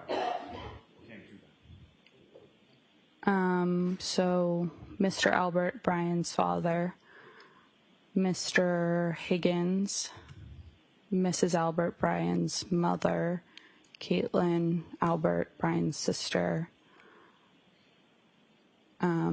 Jennifer McCabe, Brian's aunt, and then Matt McCabe, Brian's uncle. Let me sort of break it down and ask you a bit about that. So as far as the order of people arriving, at some point did you learn where they were coming from? Yes. And where were they coming from? Brian's father and Mr. Higgins as far as I knew, were coming from New York. They were at a funeral for a fallen police officer. And Brian's other family members, aunt, uncle, mother, and sister, they were out in Canton. I wasn't sure what establishment. And so those people that you described, did they all come at the same time, or did they come in sort of a staggered fashion, or how did they arrive?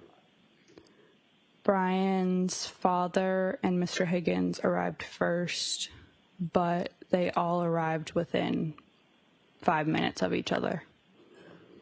And first, in reference to Brian's father, Brian Sr., you had obviously met him on prior occasions, correct? Correct. And Brian Higgins, is that someone that you had met before, or you had known prior to that evening? No. And when Mr. Albert and Sr. and Mr. Higgins arrived at the residence on Fairview, was Colin Albert still there? I don't remember. Do you have any recollection of those people being in the same room at the same time on that evening? I don't remember. And so, as far as Brian Jr., your friend, his mother's name is Nicole, is that right? Correct. His sister's name is Caitlin. Correct. And did you know both of them prior to the evening of the 28th? Yes. And with respect to Caitlin, how would you describe your sort of relationship with her? We were friends in high school. Fair to say that you were closer with Brian Jr. versus Kate, correct? Correct. And same question in regard to Colin Albert. Do you recall whether or not he was there in the house at the time that Nicole and Caitlin came? I don't remember. And then as far as Jennifer and Matthew McKay, were you familiar with them prior to the evening of the 28th? I knew who they were. I'm not sure if I've ever had a conversation with them prior to that. When you say you knew who they were, how was it that you knew who they were? I knew they were Brian's aunt and uncle.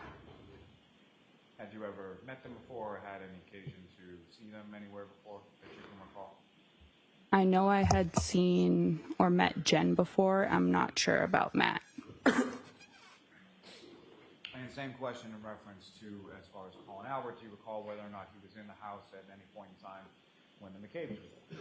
I don't remember. Do you recall Colin Albert leaving the house at some point? Yes. You just don't recall when it was in relation to when the other people arrived from wherever they were?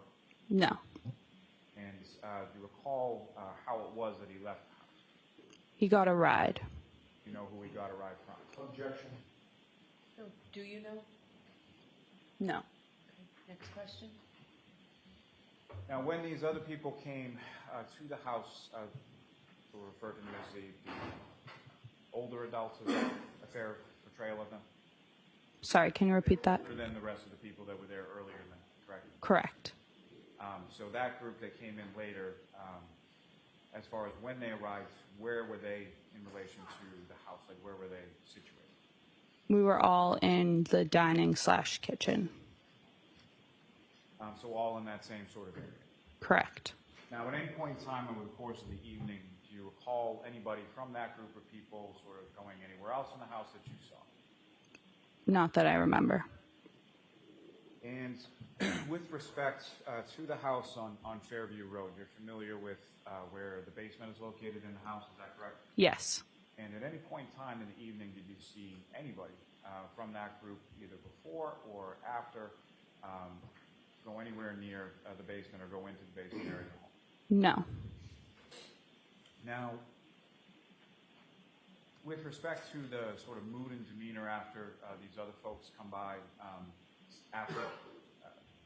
do you know about what time it was that those people started coming back in from wherever they were coming?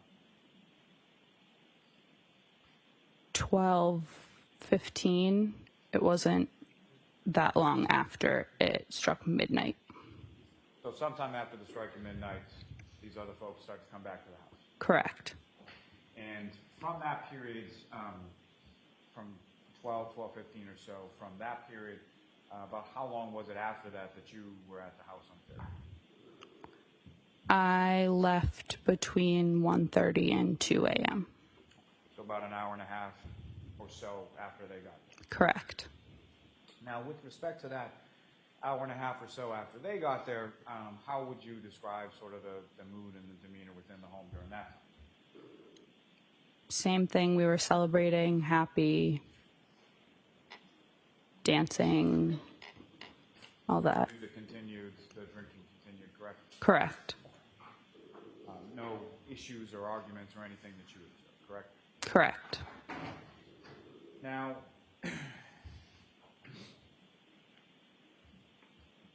within the area of the kitchen dining area, at some point, do you recall where people were? I'm talking later in the evening when the folks come back to the house after midnight. Do you remember where those people were sort of situated around the kitchen dining room area at that time? Yes. And could you describe to the jury sort of where they were? So the dining room table is a square. So, and it was in front of the front window. So in front of the front window where their back would be to the window was my friend Julie Nagel. I was sitting then, I don't know, was that perpendicular? I haven't taken math in a long time. I was sitting here. If the window's here, I was sitting on this side, facing kind of, I could see the front door. And then to my right, Brian Sr. and Mr. Higgins were standing. So they're back towards the kitchen. And Mrs. Albert Nicole was sitting with her back to the front door area. And Jen and Matt and Caitlin, I don't believe were sitting. And over that course of hour and a half or so after those folks came back to the house sometime after midnight, did you observe any other people walking or coming into the house at any point? No. Let me ask you this. As far as on January 28th into the 29th of 2022, did you know anybody by the name of John O'Keefe? No. And did you know anybody by the name of Karen Reed? No. And with respect to either of those people or any other people, no one else came into the house while you were there? Correct. Now, at some point in time, your friend Julie, did she go outside of the house? Yes. And can you explain to the jury what that was in regard to? Her older brother Ryan was coming to pick us up to take us home. So she went out to talk to him. Prior to him arriving, she said something to me along the lines of Ryan's coming to get us, which Jen McCabe said. Sustain. Bless you. And so, in relation to when the folks arrived back from wherever they were coming from to 34 Fairview, when was this that you had this conversation with Julie about her brother coming to pick you guys up? Around 12:30, give or take. And at some point, did Julie go outside the house? Yes. And did you have any occasion to look outside at any point when she was out there? No. And about how long a period of time was Julie outside the house? No longer than 5 minutes. And after that, her going outside no longer than 5 minutes and coming back inside, were there other arrangements that were made as far as how you and Julie were going to get home that night? Yes. And what were those arrangements as far as what was your understanding of how you were getting home that night? Jen McCabe and Matt McCabe would drive us home. Now,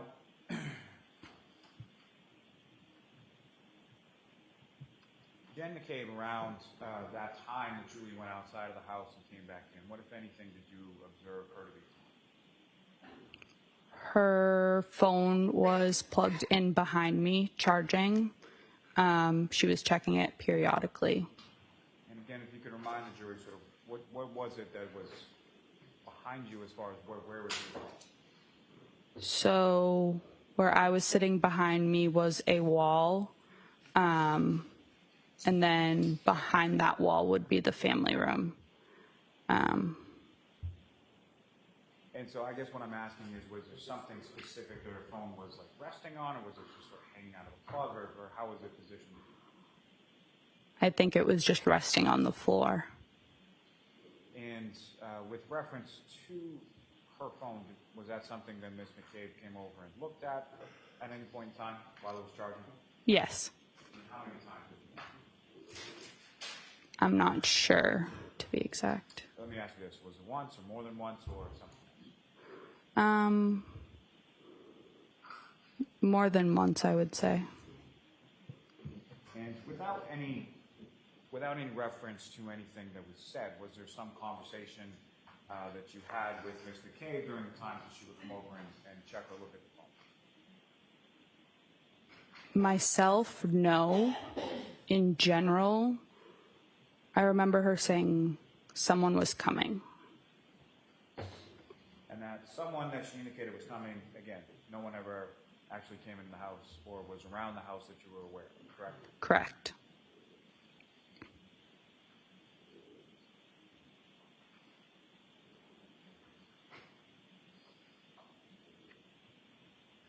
And so about what time was it that you left the home on Fairview on that particular evening? Between 1:30 and 2 a.m. And you left with your friend, Ms. Nagel, as well as Mr. and Mrs. McCabe, correct? Correct. And do you recall what kind of vehicle they had or what they were driving on that evening? Some sort of like large Subaru type. I don't know the exact make or brand, but a large, all I could say was like a Subaru, not a Subaru, not a Suburban. I don't know cars. Like a Tahoe, like a big car. So like a bigger SUV, correct? Yes. And within the SUV that you eventually got into and took a ride home, correct? Yes. And if you recall, from within the SUV that you got into, was there, as far as the back seat was concerned, was it 2 rows, 3 rows, or something? It was 3 rows. And where was that vehicle parked when you came out to get into it? In the driveway. And when you came out to go from the house to the car, what, if anything, did you observe as far as what was the weather doing at that point? It was snowing. And as far as the snow that had come, was there any sort of accumulation on the ground that you saw? Yes. And so based on that, what, if anything, do you recall about sort of your walk from the front door to the McCabe's vehicle in the driveway? So we exited the front door and went down the front walkway to the driveway. As I said, it was snowing. Julie and I were like arms linked, and I was looking down at my feet to make sure I didn't slip. And why were you looking down at your feet? I wore shoes that my mother told me not to wear because they didn't have traction, but they went with my outfit, so I wore them anyways. And I knew if I had slipped and fell, she would say, "I told you so." So I made sure not to do that. And when you get to the vehicle, do you recall sort of who was driving and who sort of sat where within the vehicle? Yes, so Matt was driving, Jennifer was in the passenger seat, Julie was behind Matt on the driver's side, and then I was behind Jen. And when you get into the back of the vehicle, do you recall, was there any sort of conversation about, did either Mr. or Mrs. McCabe know where the two of you lived at that point? No? They did not. So I imagine there was some discussion as far as where to or what was the address or something like that. Yes, correct. you recall if that was something that was like plugged into the GPS, or were you just sort of giving verbal instructions about where to go? I don't remember. And do you recall, as far as the order of who got dropped off first versus yourself and Ms. Nagel? Yes, And who got dropped off first? Julie. About how far a drive is it from the address on Fairview to Julie's house? Less than 5 minutes. And same as far as, so from Julie's house, you then went to your house, is that correct? Yeah, about 5 minutes, I would say, from Julie's to mine. So 5 minutes or so from Fairview to Julie's, and 5 minutes or so from Julie's to yours. Correct. Now, when you get in the back of the vehicle, do you recall any other sort of discussion while you were in the driveway before you left? So, yes, we got in to the car. Matt forgot his jacket inside, so he went back to get his jacket. And Julie and I were in the back seat looking around. One of us noticed, I remember, a loaf of bread, just a lone loaf of bread in the back seat. We said something to Jen because we thought it was weird, and she said something along the lines of, "Oh, anyone want a peanut butter and jelly on the way?" Like making a joke. So we were looking back at the third row. And so, Ms. McCabe is in the front seat of the vehicle at this point? Yes, So she sort of turned to talk to you while you're in the back seat? correct. And was she turned towards the center of the car or the window or something else? To the center. And if you recall, Mr. McCabe gets his jacket, comes back in the car, and at some point backs out of the driveway. Correct. And when Mr. McCabe drives from there headed towards Ms. Nagel's house, do you recall which direction that the vehicle was facing as far as going by the house on Fairview? So, Let me ask it probably in a better way. okay. So at some point, did you drive past the 34 Fairview Road residence on the way to Julie's house? Yes. And when you did so, which side of the McCabe's vehicle was facing the Fairview Road residence? Was it the side that you're on or the side that Julie's on? The side I was on.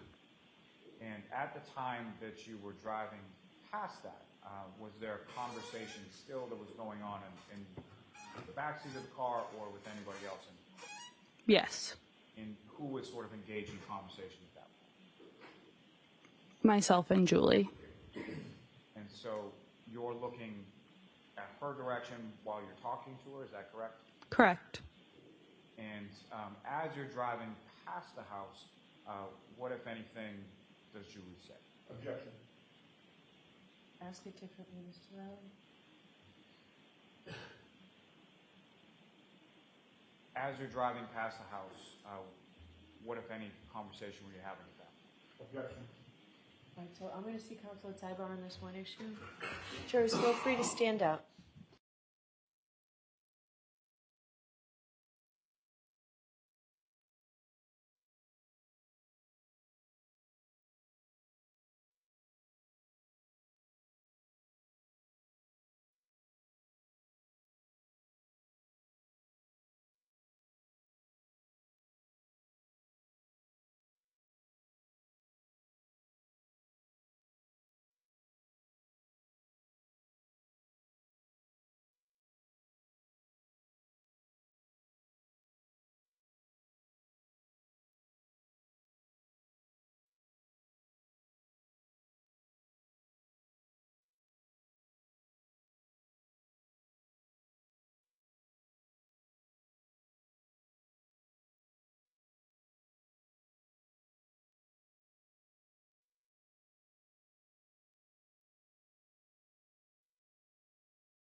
Ms. Levinson, without respect to what Ms. Nagel said to you in the car, the two of you were conversing, correct?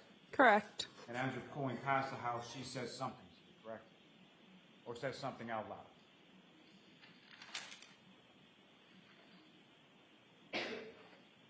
Not farther up the street.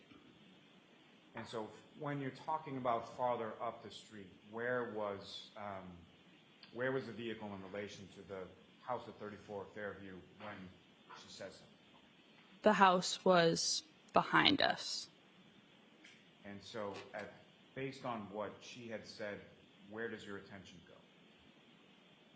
When she was speaking to me, I looked at her. Once she said what she said, I looked the other way to the window. And at the time that you looked to the window, what was sort of outside the window in reference to 34 Fairview? Was any part of the residence still, or the lawn or anything else visible to you at that time? No.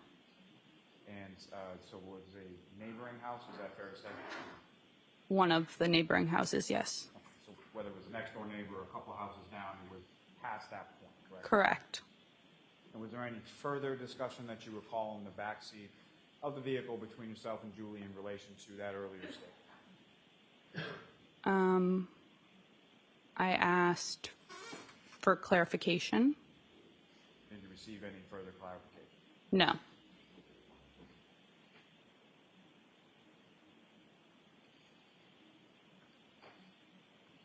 If I may have a moment, John? Yes.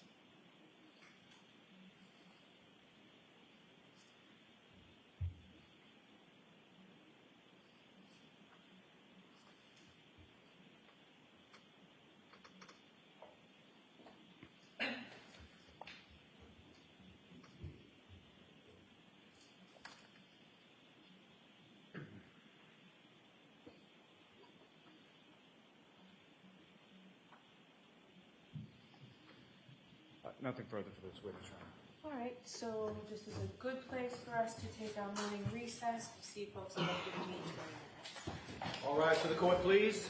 Your notebooks and follow me. You are muted.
you may be seated both back. All right, let's bring Ms. Levinson in, please.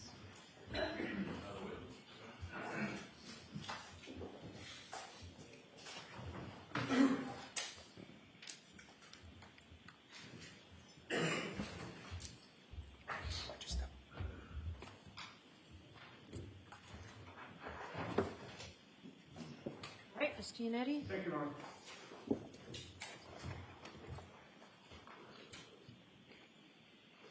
Good morning, ma'am. Good morning. You have lived in Canton your whole life? Correct. Graduated from Canton High School? Yes. Have been friends with Brian Albert Jr. since high school? Yes. I believe you said it's been probably about 10 years now that you've been friends? Correct. And the two of you actually went to the junior prom together, correct? Correct. You consider him a close friend. Correct. You've been to his house many times? Yes. You've gone inside the home and you've spent time in the backyard as well? Yes. Gone swimming in the pool that they have in the backyard? Yes.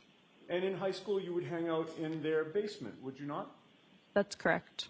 And you know that there's, in that basement, a bulkhead door that leads to the backyard, correct?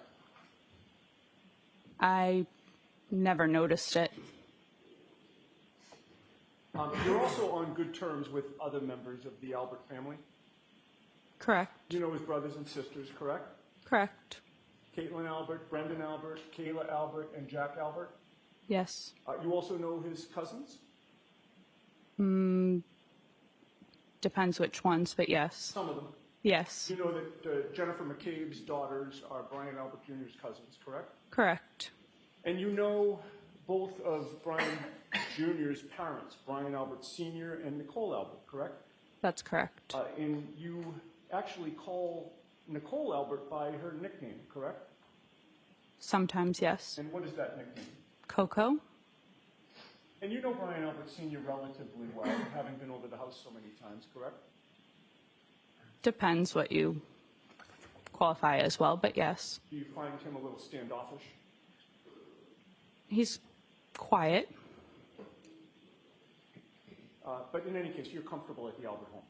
That's correct. And you were at the Albert home on the night of January 28th, going into the 29th of 2022, correct? Correct. Got there around 8 p.m.? Correct. And you didn't leave until around 2 a.m., give or take, on the 29th, correct? Correct. So, again, ballpark figures, if you were there from 8 p.m. until 2 a.m., that means that you spent about 6 hours at the Albert home that night into the early morning? Correct. And you yourself never left the home during those 6 hours, correct? Correct. You were inside the home the entire time. Correct. Were you interviewed by any police officer, state trooper, or other investigator about the events of that night on January 29th of 2022? On that day? Yeah, were you interviewed? No. What about the rest of January or even February of 2022? Were you interviewed by any investigator? No. The fact of the matter is that no investigator connected with this case took a statement from you in terms of an interview until about 9 months later, correct? Correct. And that was done at the district attorney's office on October 21st of 2022? Correct. Now, that night while you were at the house, you'll agree with me that there were people coming and going from the house the whole night, correct?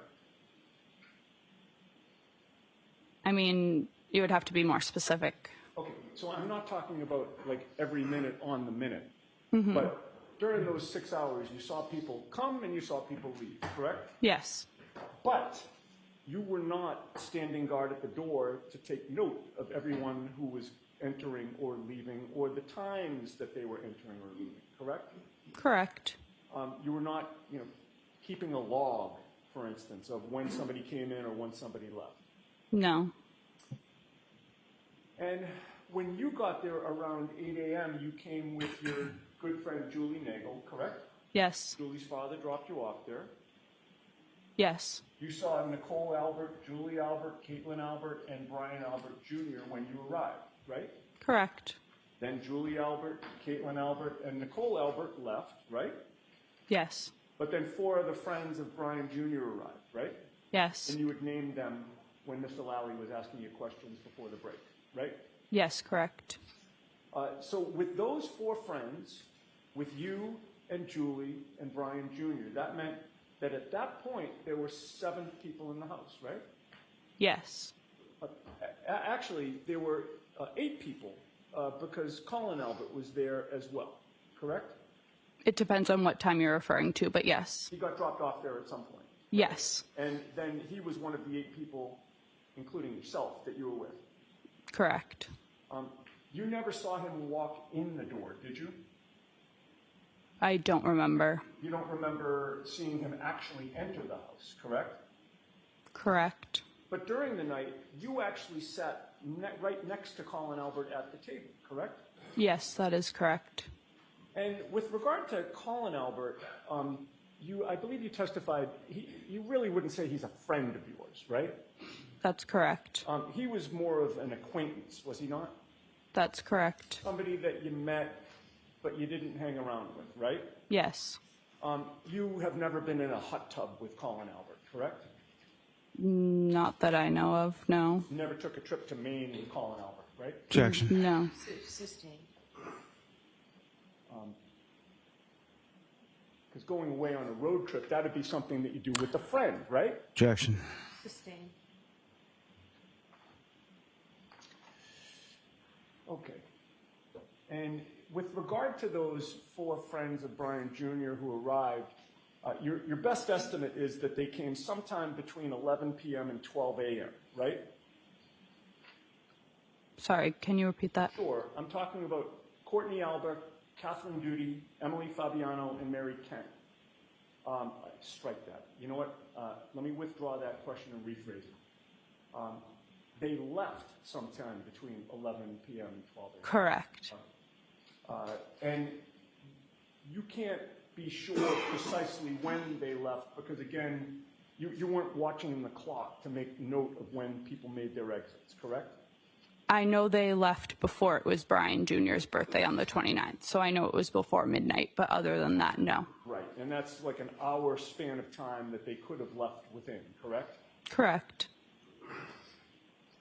You never saw Colin Albert physically walk out the door, did you? I don't remember.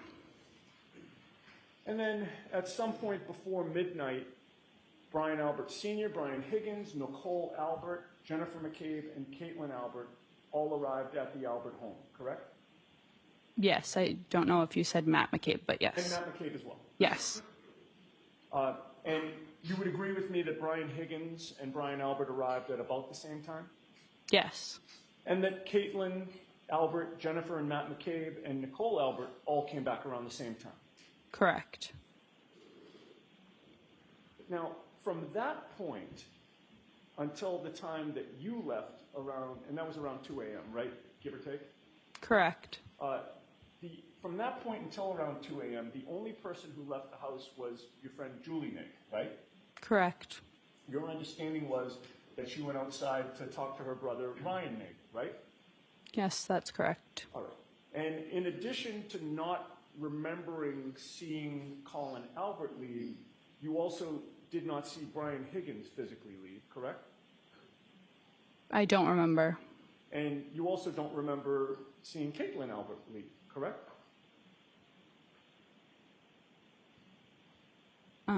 No, I don't remember. You would agree with me that throughout the night while you were at the house, Caitlin Albert was playing music on her phone? Yes. There were surround sound speakers set up in the kitchen dining room area? I don't remember that. There were speakers, though, correct? Possibly.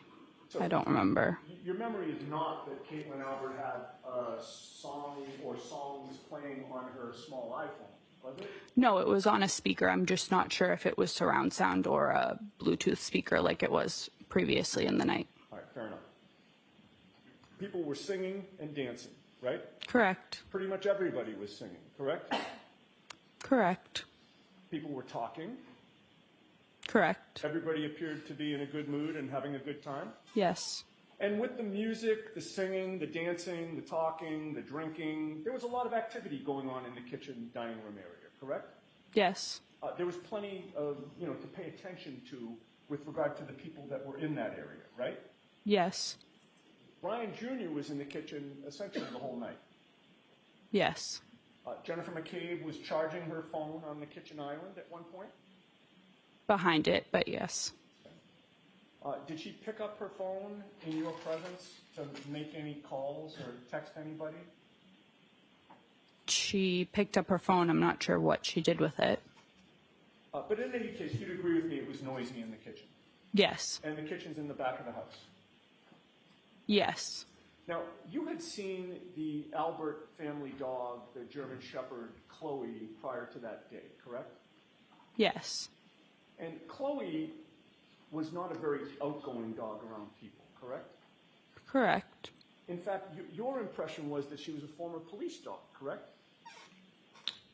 Possibly. Right or wrong? Maybe. I don't know. While you were in the kitchen with all of the singing and dancing and talking and music going on, you did not hear Chloe bark, correct? Correct. You did not hear Chloe growl, correct? Correct. Not that I remember.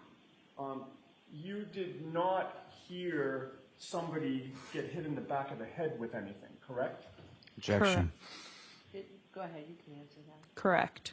And while you were there sitting, you could not hear what, if anything, was going on in the basement, correct? Objection.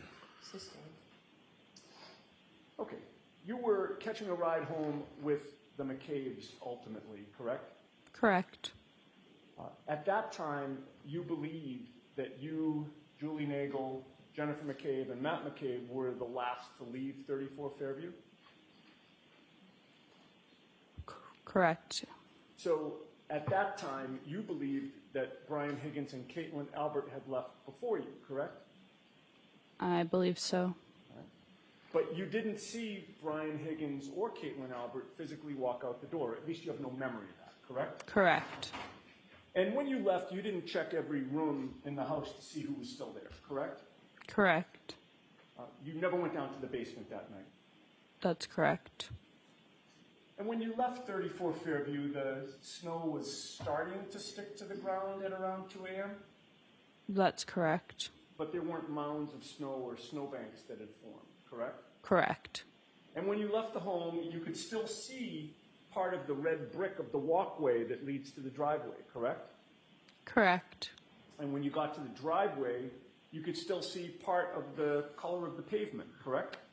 Yes, that's correct. And you could still see some grass on the front lawn at 2 a.m., right? I don't remember, but If I may have a moment. Yes.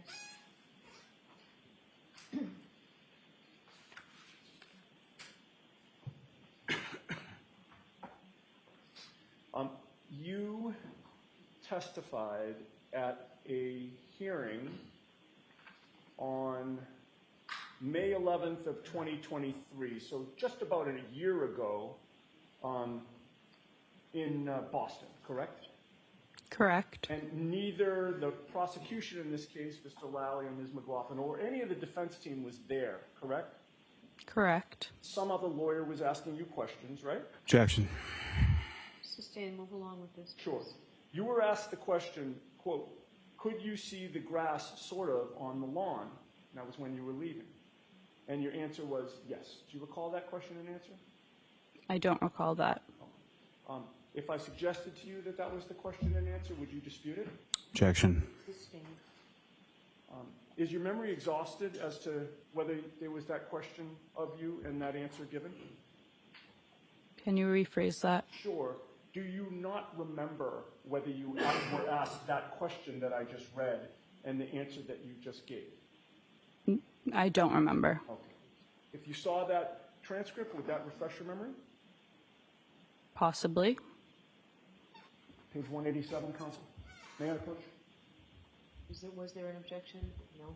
Yes, you may. Thank you. Actually, I'm sorry. I just handed it to you and then took it away. I'm sorry about that.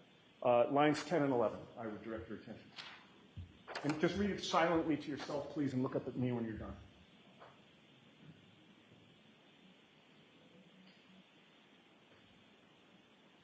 I may approach to grab that. Having reviewed that transcript, does that refresh your memory as to what you testified to a year ago? Yes. And was that accurate? Yes. Okay. With the word being sort of. Yeah, well, I believe I read Yes. the question. I'm just clarifying, yeah. But I did read it accurately, right? Correct. Okay.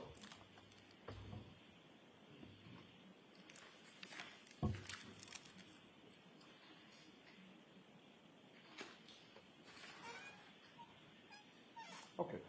Where was the McCabe's car parked? In the driveway. What other cars did you see in the driveway at that time? I believe the by Albert family, I mean the ones that owned that house. The parents. Yes, correct. Their cars. Do you know how many? 2. And Possibly. where were those 2 cars parked? Were there strike that? Were there 2 lanes in the driveway where cars could park? Yes. And which lane, to the left or the right, were the Albert cars, or maybe they were in both? I believe both. Closest to the garage. Okay, so they were pulled up closest to the entrance of the garage. Correct. In tandem, right next to each other. Correct. All right. And where was the McCabe's car behind? Which car? If you're looking at the house, the lane to the left, I believe. Okay. Now, when you first walked out of the Albert home, you'd agree with me that the front lawn was right in front of you, correct? Yes. There were no obstructions blocking your view of that front lawn, No. and there were lights on next to the Albert home front lawn, correct? Correct. And there was also a lamppost where the front walkway is, correct? Correct. And between the 2 garage doors, there's also a spotlight, is there not? Correct. And you would testify that snow had started to accumulate, right? Correct. And against that white snow, did you see a black baseball cap? No. Did you see a black sneaker? No. Did you see a 6'2", 220-pound man sprawled out right in front of you on that lawn? No. Did you see 45 pieces of red plastic? No. 1 piece of red plastic? No. So you saw nothing unusual on that front lawn as you walked out of that house, correct? That's correct. As Jennifer McCabe, Matthew McCabe, and Julie Nagel were walking toward the McCabe car, none of them pointed to the front lawn to direct your attention to anything, correct? That's correct. In fact, you would testify that Matt McCabe forgot something and had to go back in the house, correct? Correct. Which means he actually came out of the house twice that night, correct? Correct. And the second time he came out, he still would have been facing that front lawn, correct? Correct. And the second time that Matt McCabe came out, he didn't point at anything in the front lawn, correct? That's correct. And then the 4 of you were in the McCabe car, right? Yes. Matt McCabe was driving. Yes. Jennifer McCabe was in the front passenger seat next to him. Yes. Julie Nagel was seated behind the driver, behind Matt McCabe, right? Yes. And you were seated in the second row passenger seat to the right, Yes. behind where Jennifer McCabe was sitting. Yes. And the car backed out of the driveway, correct? Yep. And the rear of the car was then facing towards Cedar Crest. Correct. And the front of the car, where you were going to drive toward, would be toward Chapman Street, correct? That's correct. Which would have put you driving right past the Albert property line, correct? Yes, correct. And you were closer to that property line than Julie Nagel was, correct? That's correct. As you drove past? Yes. And as you drove past that front lawn, you saw nothing out of the ordinary, right? I wasn't looking, but yes. Okay. And we had previously talked about the fact that you were first interviewed by investigators on October 21st of 2022, right? Correct. And the investigator that spoke to you about 9 months after January 29th of 2022, you will agree with me, was Michael Proctor, correct? That's correct. And almost a year after that, you were visited by 2 female members of the defense team, were you not? Objection. I'll allow it. My home was. Okay. Do you recognize Ms. Little seated at council table as being one of those 2 females? Okay, I'm going to see a sidebar.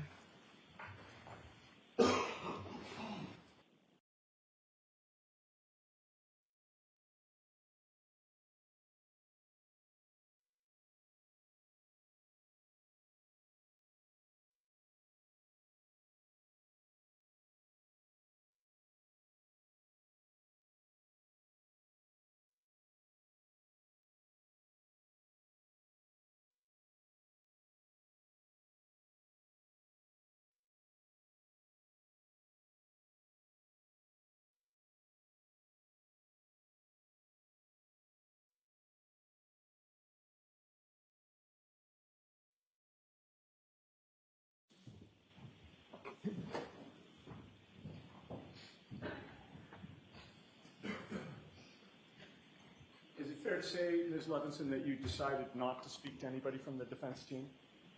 That is correct. And you hadn't before you and I just started this discussion, correct? That is correct.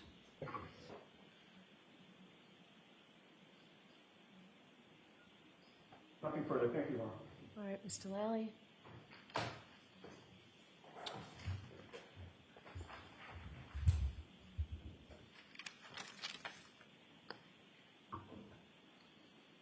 Ms. Levinson, with regard to the basement at 34 Fairview, when was the last time that you were in the basement area of the home? Early college. So 2017, maybe?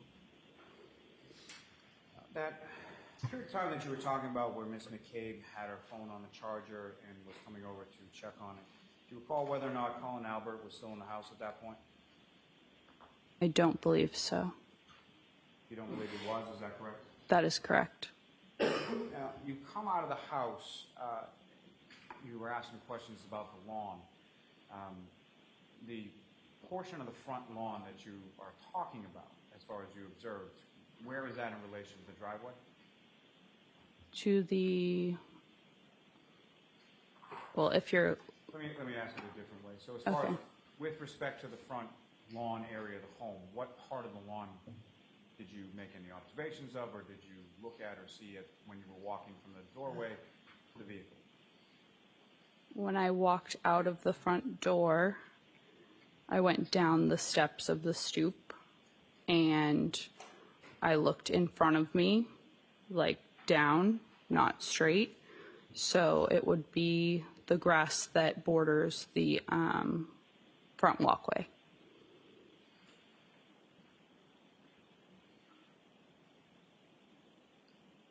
So you weren't looking at sort of the entirety of the front lawn, is that correct?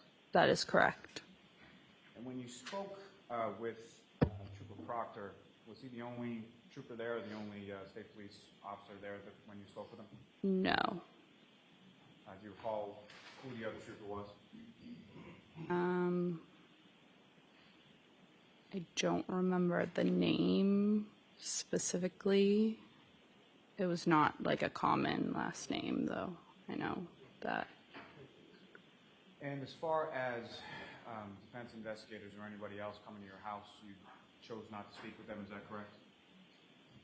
Correct. I was not home when what Mr. Ionetti was talking about. My parents were home. But out of respect, I contacted the defense to tell them the next day, I believe, that I had nothing to have a conversation with them about. Why not? I know that legally I didn't have to, and I didn't have anything to say. Nothing further. All right, you are all set, Ms. Levinson. Okay. Thank you.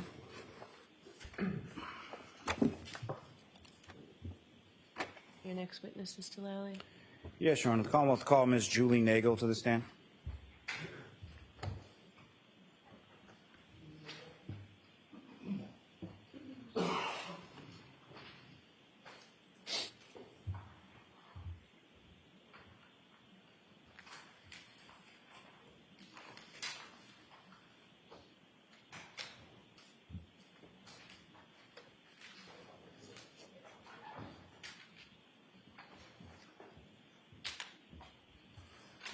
Why don't you step for me? Main stand, face the front. Raise your right hand. Do you solemnly swear the evidence given to the court and jury in the case down here should be the truth, the whole truth, and nothing but the truth, so help you God? Thank you.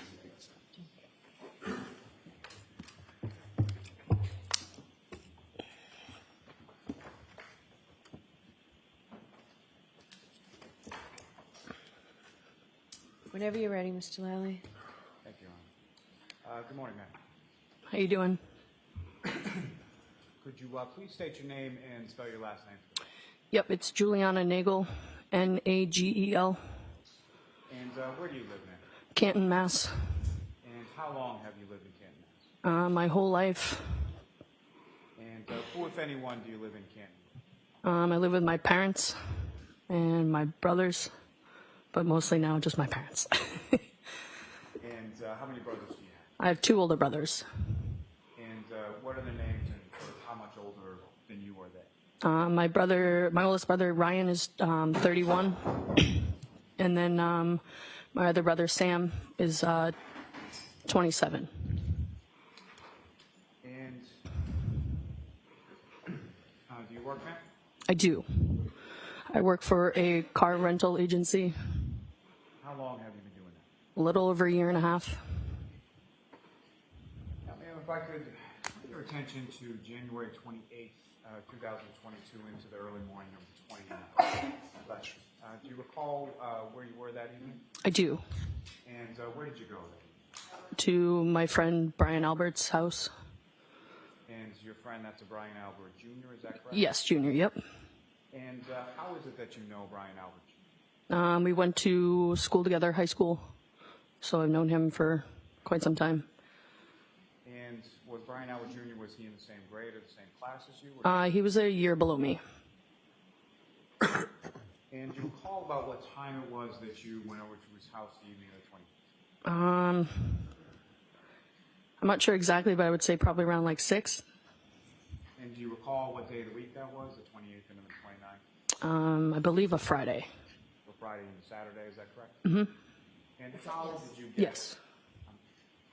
How did you get to Mr. Albert Jr.'s house that night? My dad drove me. And who, if anyone else, did your dad give a ride to you on the way? My friend Sarah Levinson. How long have you known Sarah Levinson? Since middle school, I would say. And you're familiar with Mr. Albert Jr.'s house at 34 Fairview Road? Correct, yes. And have you been there on occasion over the course of your friendship? Yes.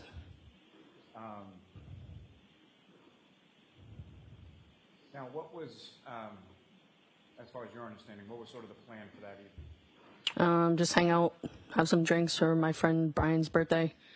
Just to gather and hang out. And when you arrived there, who, if anyone, in addition to yourself, Ms. Levinson and Brian Albert Jr. were present at the home at that time? From what I can recall, I just remember Brian Jr. Yep. And at some point, did some other people come and join the group of the 3 of you at the home? Yes. And when about was that in relation to when you and Sarah arrived? I can't remember. I don't recall the time frame. Sometime after, though? Yes. Yep. Was it that came to join the group at some point? It was me, Brian Jr., Sarah Levinson, Catherine Duty, Emily Fabiano, Mary Kent, Courtney Elba, Colin Albert, and then that's what I can remember from then in the early part of the night. And so with respect to Ms. Fabiano, Ms. Kent, Ms. Alba, and was Ms. Duty as well, is that correct? Correct. How did you know them? Through Brian Jr. Are they in the same grade or class as you and Miss Levinson? In Brian's class. Class below you? Correct, yep. And so fair to say that you were closer friends with Brian Albert Jr. and Miss Levinson than the other 4 girls that came in? Correct, yes. You mentioned, as far as those 4 individuals, Ms. Fabiano, Ms. Kent, Ms. Judy, and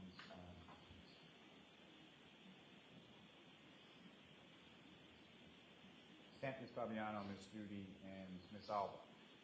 Did they come together as far as you know? I don't remember. I'm not sure. And do you have any idea how they got there? No, I do not. Now, with reference to, you mentioned Colin, correct? Mm-hmm. And how do you know? So on the mm-hms, they have to be yes or no. Okay, got it. So what was that answer? Do you mind repeating the question? Thank you. Question. So with reference to Colin Albert, did you know Colin Albert prior to that evening as well? Yes, And how did you know Colin Albert? through Brian Jr. And what, if anything, did you know about the relationship between Colin Albert and Brian Albert? They're cousins. And about how old was Colin Albert around this time frame of January 28, 2022? I'm not quite sure. I don't know. You know whether or not he was in high school or college or something else? High school. And when was it that he arrived in relation to the 4 young ladies that you were talking about? I don't remember. A little bit after, though. Okay, so at some point in time after they had arrived. Yes. And they had arrived after you, is that correct? Correct, yep. And over the course of the evening within the Albert house, where is it sort of within the home that you and sort of the group were congregating? We were mostly in the dining room area with the kitchen. It's like an open floor plan a little bit. And do you recall what specifically, or just generally speaking, what you were doing while you were hanging out and celebrating Brian Jr.'s birthday? We got some food ordered from Deanie. Just hanging out, drinking. That was it. Do you recall any music playing or anything like that? Yes. And how was that sort of set up, or what was it playing? Yeah, I can mostly remember it being set up from the overhead speakers in the kitchen, like in the ceiling. And was that being played through somebody else's like phone or device or something like that? Yes. And do you recall who was sort of in control or who was controlling the music? I believe it was Caitlin Albert. And so prior to, at this point in time that you're talking about, sort of the initial with, was Caitlin there at that point? Yes, she was. I'm sorry, during the point in time when it was yourself and Ms. Levinson, the other 4 young women that you were talking about, and Colin Albert, was Miss Caitlin Albert there at that point, if you recall? Not at that point, no. So that's what my question was. Okay. In relation to that time, who, if anyone, was I charged? okay. No, not at that time. I don't remember. Now, with respect to, obviously you were there and you were drinking, people were drinking, correct? Yep. Do you recall sort of what people were drinking? I know at the time I was drinking Michelob Ultras, but mostly just White Claws, beers, from what I can remember. And was anyone within this sort of initial group that we're talking about here drinking any more or less than anybody else? I don't believe so, no. And during this sort of initial period with these initial people, how would you describe sort of the mood or the demeanor within it? Yeah, everyone was having a good time. It was Brian's birthday, so, we were there just to have fun. And at any point in time with this sort of initial group, did you see anybody go to any other area of the house beyond sort of the kitchen, dining room area? No. Now, at some point, did members of this sort of initial group, did they leave the house at some point over the course of the evening? Yes. And who left first and Um, you know who left first and about what time? Yeah, I'm not sure exactly who left at what point, but I know that Catherine, Duty, Emily Fabiano, Mary, Ken, and Courtney Alba left. I would say, and Colin left like before midnight. And did they all leave around the same time, or did they leave at sort of staggered portions? I would say staggered times. Now, with reference to Colin Albert, do you know about what time he left? I would probably say 11:30, 11:45. And do you have any idea sort of how Colin, similar to what I asked about the other young ladies, do you have any recollection as far as how he got there or how he left or anything like that? I'm not quite sure. No. But do you recall specifically seeing him leave from the house? Yes. And which door would he have left from? I'm not sure exactly what door, but I know someone did pick him up, but I'm not sure who did. So. And so when it comes to the front door of Fairview Road, there's two doors in the front area of the house. Yes. And as far as with respect to either of those two doors, you don't remember him leaving from some other door to the house, correct? Correct. So if he left, or when he left, it would have been from one of those two front doors? Yes. Now, at some point, at least after Ms. Kent, Ms. Fabiano, Ms. Duty, and Ms. Alba left, did people that lived at the house or other people sort of come back to the house? Yes. And about what time was that? I'm not too sure, but I would say a little after midnight. And who were the first people sort of to arrive in this, we'll call them sort of the second group? I don't remember who came, like who was first, who was second, like that, but I know who came, but I don't know what order. And who were the people that came?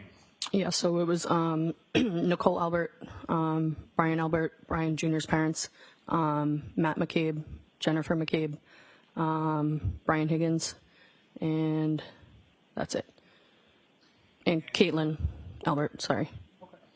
And so when they came back, as far as the other four young women that you were talking about, they had already left. Is that correct? Yes. And Colin Albert, was he still there when those people came back? He left as well.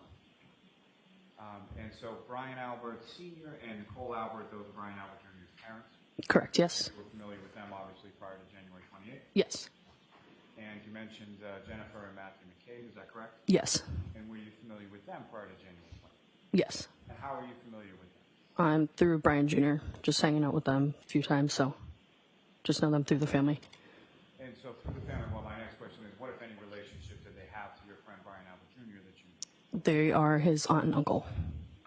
And then with respect to Brian Higgins, is that someone that you knew prior to January 20th? I did not know. So you met him the first time that night at the Fairview home. Correct, yes. And when they came into the house, this sort of second group, where was it that they went and sort of congregated around the house? Yeah, we all were still in the same room in the family, the floor plan, which was the kitchen and the dining room area. Yeah.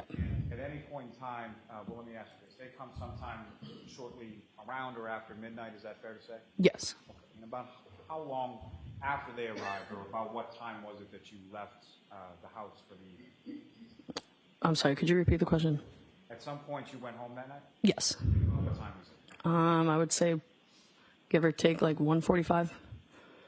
And so between the time that they came back to the house around 12:15 or so, between that and 1:45, how would you describe sort of the mood and the demeanor in the house at that point? It was still all the same. Everyone was having fun, hanging out. Music still playing, people drinking, having a good time? Yes. And over the course of this time, as far as the group that you talked about that was in the kitchen and dining room area, did you see any of those people go anywhere else? I mean, to the bathroom, but I know at one point Mr. Albert, Brian's Jr.'s dad, took upstairs to let the dog out back, but he just opened the back door and watched him from the door and brought him right back upstairs. So that was the only time he went upstairs, but. And as far as the kitchen dining room area, do you recall sort of how people were situated around that area during the time that the second group was there? Yeah, we were all sitting in the kitchen table. It's like a square table, so we're all just hanging out around there. Some at the island in the kitchen, but mostly all just there together. Do you recall specifically, I know we're talking over 2 years ago, do you recall specifically where people were within that area around the table? I don't know. Do you recall where you were? I was sitting in the corner, so I could see the island, the kitchen table, the front door, and the windows, I guess. Yeah. Where you were seated around the table, could you see the front door? Yes. And so beyond the people that you'd already talked about being in that kitchen and dining room area in that second group, did anybody else come into the house that night while you were there? No. And at the time on January 28, 2022, were you familiar with either a person named John O'Keefe or a person named Karen Reed? No. And at any point in time, not knowing them, did you see anybody else come into the house while you were there between that 12 to 12:15 and 1:45 in the morning? No one else came in. No. Now, do you recall who was sort of around you where you were at the table? Immediately around you as well. I would say Jennifer McCabe, Sarah Levinson, Caitlin. I can remember like sitting at the table like with me. Yeah. Now, at some point in the evening, let me ask you this: what if any sort of plans did you have as far as how you were getting home? Yeah, I did text my brother to see if he could pick me up on his way home with his friend, on their way home to come pick me up, which they did. Which of your two brothers was that? My brother Ryan. So you texted Ryan to see if he could come pick you up? Yep.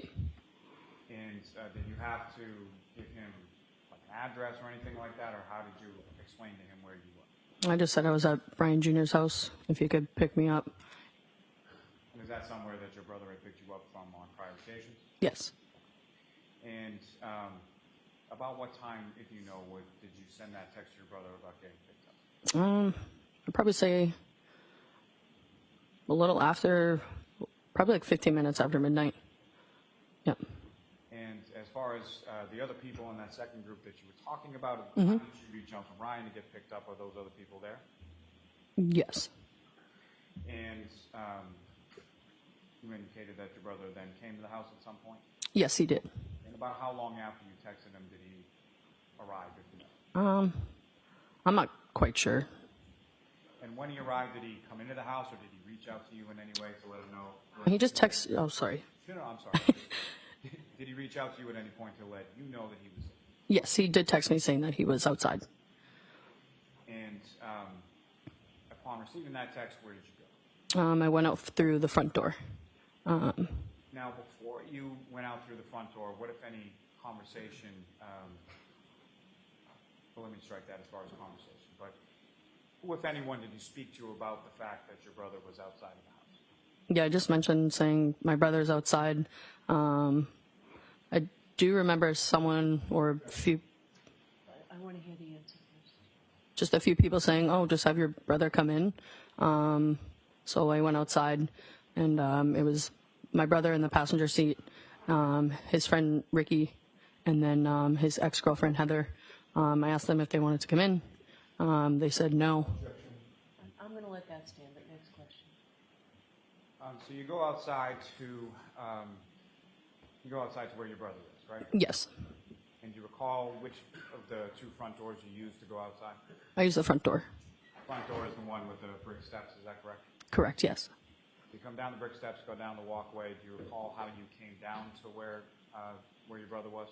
I walked down the steps through the little path, and then down the driveway, and they were parked right in front of the driveway. So they were parked right at the end of the driveway? Yes. And what kind of vehicle was this that you came up to? It was Ricky's pickup truck, a Ford F-150. And you mentioned that there were 3 people in the truck, is that correct? Yes. Where were they seated within the truck when you got? Ricky was driving his truck, Ryan was in the passenger seat, and then Heather was in the back seat. You mentioned that Heather is Ryan's ex-girlfriend, is that correct? Correct. Were they dating at this time? At that time, yes. Now, with regard to Ricky is someone who's a close friend of your brother, is that correct? Yes. You know him pretty well? Yep. And so you get to the truck, do you recall how it was that you were speaking to your brother Ryan? Was it through an open window? Did he open the door? Or how were you communicating? He rolled down his window. And when you came out to the truck at the end of the driveway, what, if any, other vehicles did you see in the area of the house on Fairview? Well, before when I went outside, I did notice another vehicle before my brother pulled up. So you had gone outside before your brother had, or Ricky had fully sort of parked the truck? No, he was like fully outside already, and then I went out, and it was just Ricky's truck.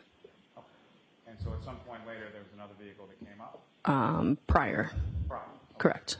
And can you describe that vehicle for the jury? Sort of what did it look like? What kind of vehicle was it? Yeah, it was a black SUV.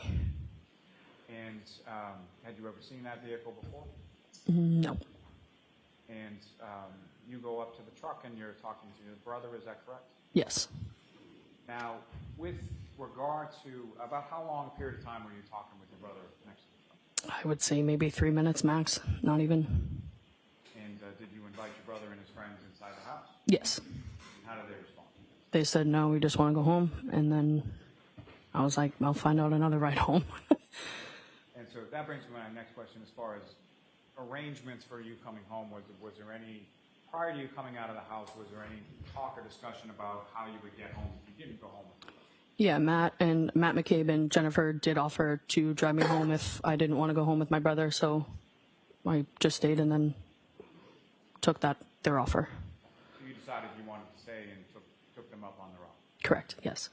And in addition to yourself, who if anyone else, went home from the residence on Fairview with the McCabe? It was me and Sarah Levinson.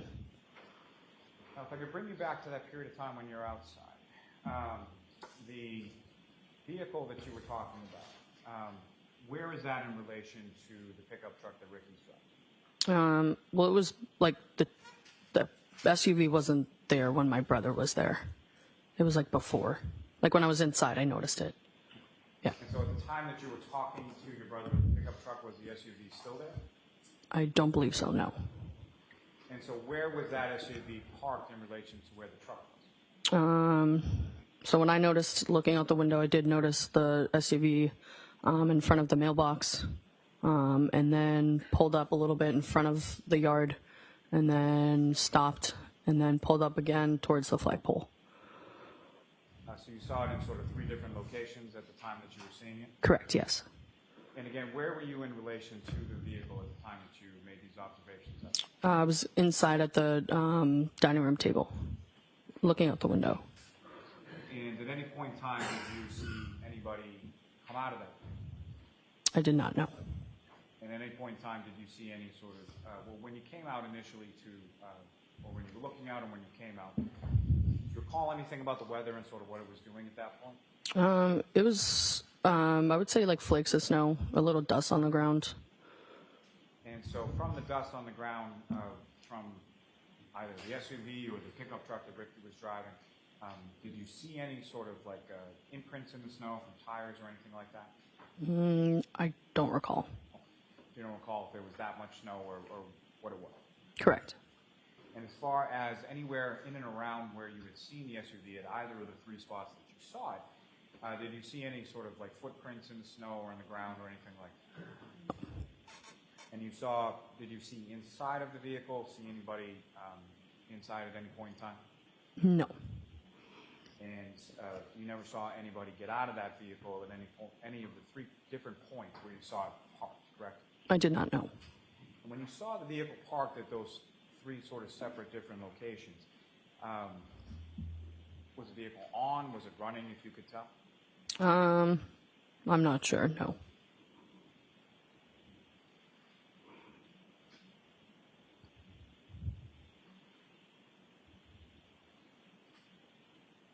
Your Honor, may I approach? Yes.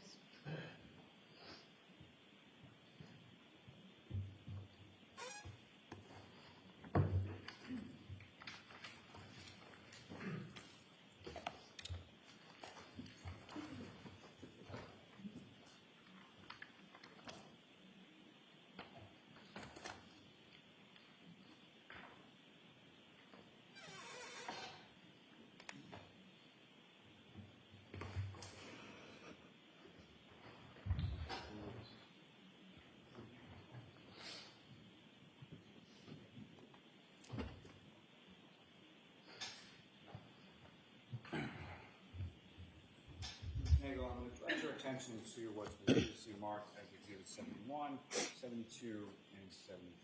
Okay. Right now, I'm just going to ask you to take a look at those and look up when you're finished. And at some point, I may ask you to use this, which is the laser pointer, press on that button and point it up at the screen. Okay? Okay. So first, if you could just look at 71, 72, and 73.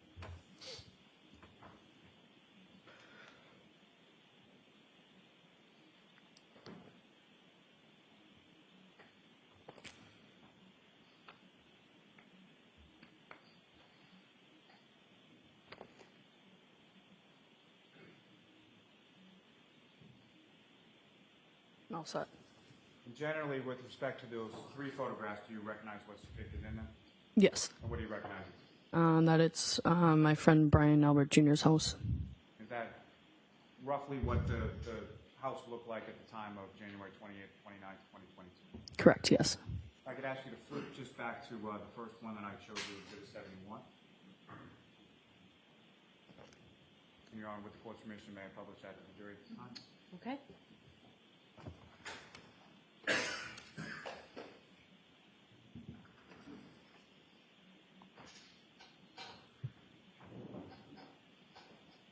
And so, Ms. Nagel, directing your attention up to the screen above you, to your right.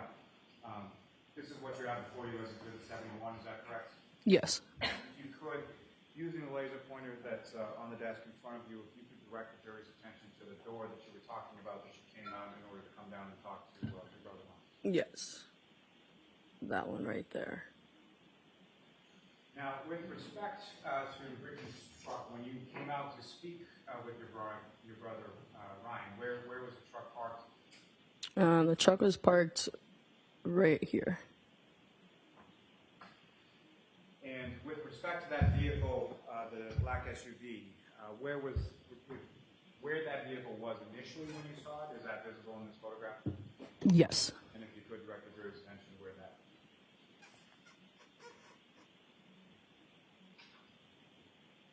Okay. If I could draw your attention to the next executive session to flip to Exhibit 72, and Ms. Gilman, if I can have that on. Again, what's up on the screen is that what you have before you as Exhibit 72. Yes. Now, the second position that you indicated you observed that black SUV in with relation to the house, if you could, using the laser pointer, draw the jury's attention where that would be in this photograph. Objection sidebar, Your Honor. All right. Jurors, feel free to stand up.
So again, Ms. Nagel, directing your attention up to what's up on the screen is Exhibit 72. You indicated in your testimony that you saw the vehicle from inside the house at 3 different points, correct? Yes. You've indicated the first point in the last photograph is the second point that you saw the vehicle in. Is that depicted in this photograph? Yes. You could, using the laser pointer, just direct the jury's attention to that second point was that you saw. Okay. I could ask you just to flip to the next exhibit, number 73. Someone, if I could have that up on the screen. And Ms. Nagel, with regard to the third point, or the third different location that you observed that black SUV on that morning, is that visible in this photograph? Yes. And again, using the laser pointer, if you could direct the jury's attention to where you observed it at the third point that you observed the black SUV. Thank you. That's all with this. Ms. Gilman, you can take that. Thank you.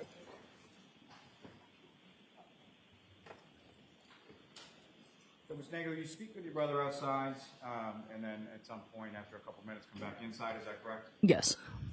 And the people that you had mentioned that were in the kitchen and dining room area, were they still in that area? Yes.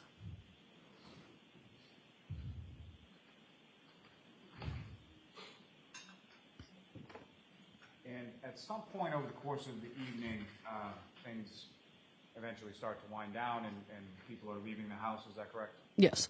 Can you recall what order it was that the people left the house on that morning? I'm not quite too sure, no. And with respect to yourself, you indicated that you left with Ms. Levinson and the McCabe, correct? Yes. And do you recall who, if anyone else, was present in the home when you left? I'm not sure, no. And so when you left, how was it that you came out of the residence at that point? Out the front door. Same front door that you had indicated earlier. Yes. So let's move on with which door, please. Go ahead. When you come out from that door, where was it that you went? Went into Matt and Jennifer's car. Do you recall anything about the car, what type of car it was, or? It was an SUV, but I don't know what kind it was. And where was that vehicle parked when you went over to it? I was in the driveway. And do you recall sort of how you came from the front door to the driveway? Just walked on through the pathway in the front yard and then out the door. So sort of along the brick path through the driveway to the car. Yes. Do you recall when you got in the car where it was you were seated or where anyone else was seated in the car? Yeah, it was Matt driving, Jennifer in the front, and then me behind Matt, and then Sarah next to me in the back behind Jen. Now, after you get in the car, about how long was it before the car backs out of the driveway? I'm not quite too sure. And what, if any, conversation do you recall as far as going on during that period of time prior to the car backing out and going? I don't know. I don't remember. Now, when the vehicle leaves from the house, at some point it's going by the house, correct? Yes. Do you recall which side of the McCabe's vehicle was facing towards the house? And by that I mean, was it the side you were sitting on or the side that Ms. Levinson was sitting on? The side that Sarah was sitting on. And that would have been the passenger side, is that correct? Yes. And at the time that the vehicle was driving by the house, what is it that you were doing at that time? We were having a conversation. So Jen was kind of facing towards the back, towards me and Sarah. We were talking about making PB and jelly sandwiches because there was some peanut butter and jelly and bread in the car. So talking about that. But yeah. And so when Ms. McCabe she's in the front seat, is that right? Yes. And she's talking to you and Ms. Levinson, correct? Yes. And how is it that she's positioned talking to you with relation to the seat that she's in? Yeah, I would say she was kind of turned back a little bit towards us in the back seat. And what I'm asking is, she turned towards sort of the center of the vehicle, or she turned towards the window next to her? Towards the center of the vehicle. And you're speaking to her and to Ms. Levinson, correct? Yes. Which direction are you facing? Facing towards Sarah and Jen. And which direction is Sarah facing as you're having this conversation? Towards me. And as you drive by home, what, if anything, did you observe? I did notice behind Sarah and Jen, I did notice something out of the ordinary, like a black blob in the ground by the flagpole. And from where you were situated in the car, do you know sort of what was the lighting like over in that area of the yard that you saw by the flag? It was pretty dark out, but the snow was kind of heavy at that point, so couldn't really see too much, but So the snow's coming down at that point? yes. And if you know about where in relation to the flagpole was this black object that you saw? I'd probably say like close to like the street, but like in their lawn, right kind of in front of the flagpole next to it. Now, I'm sorry to do this again, but Ms. Gilman, Your Honor, with the court's permission, I would just ask that exhibit number 72 be back up on the screen. Okay.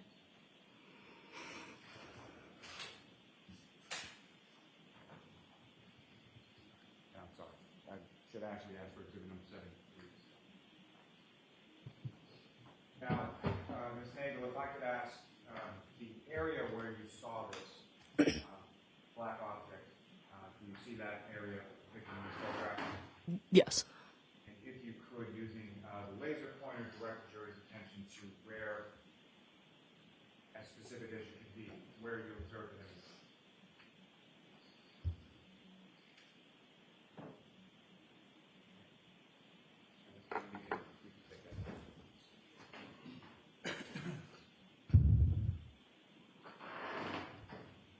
Now, as the vehicle is going by the house, as you make that observation, what, if anything, did you say in the back seat of the car? I did say out loud, I was like, I think I might have saw something. I'm not kind of sure what it was. But I was also intoxicated drinking, so didn't really know what I saw. But Sarah was like, "What, Julie?" And I was like, "I don't know what it was." And then that was kind of really it. And that was sort of the end of the conversation in reference to that, is that correct? Correct, yes. If I may have a moment, Your Honor?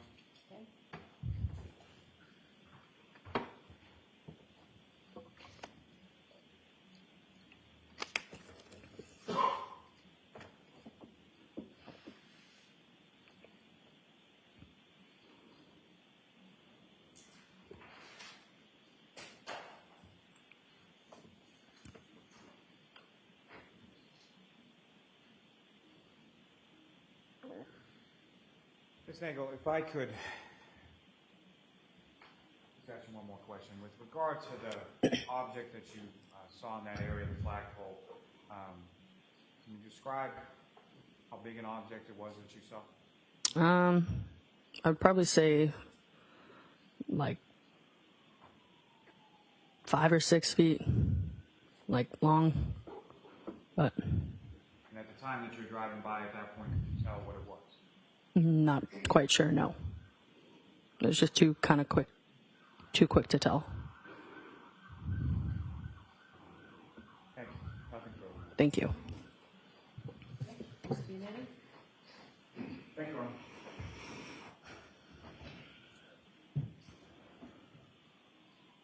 Good afternoon, Ms. Nagel. Good afternoon. On January 28th of 2022, you got to 34 Fairview Road at about 6 or 7 p.m., Correct.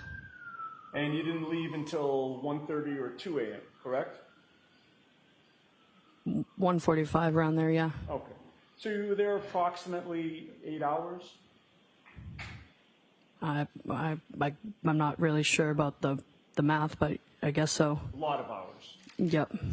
Other than the people who lived at the home and slept there, you were one of the ones to spend the most time there that night, correct? I'm not sure. You got there early.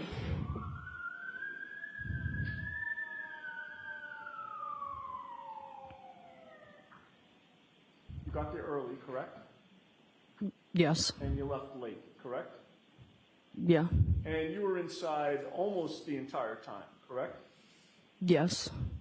So you came in contact with just about everybody who came into that house, correct? Yes. And you know that everyone who was in the house that night is a witness in this case, correct? Yes. The only time you went outside before you left was when your brother Ryan arrived, correct? Yes. And even when you went outside, you stayed on the Albert property, did you not?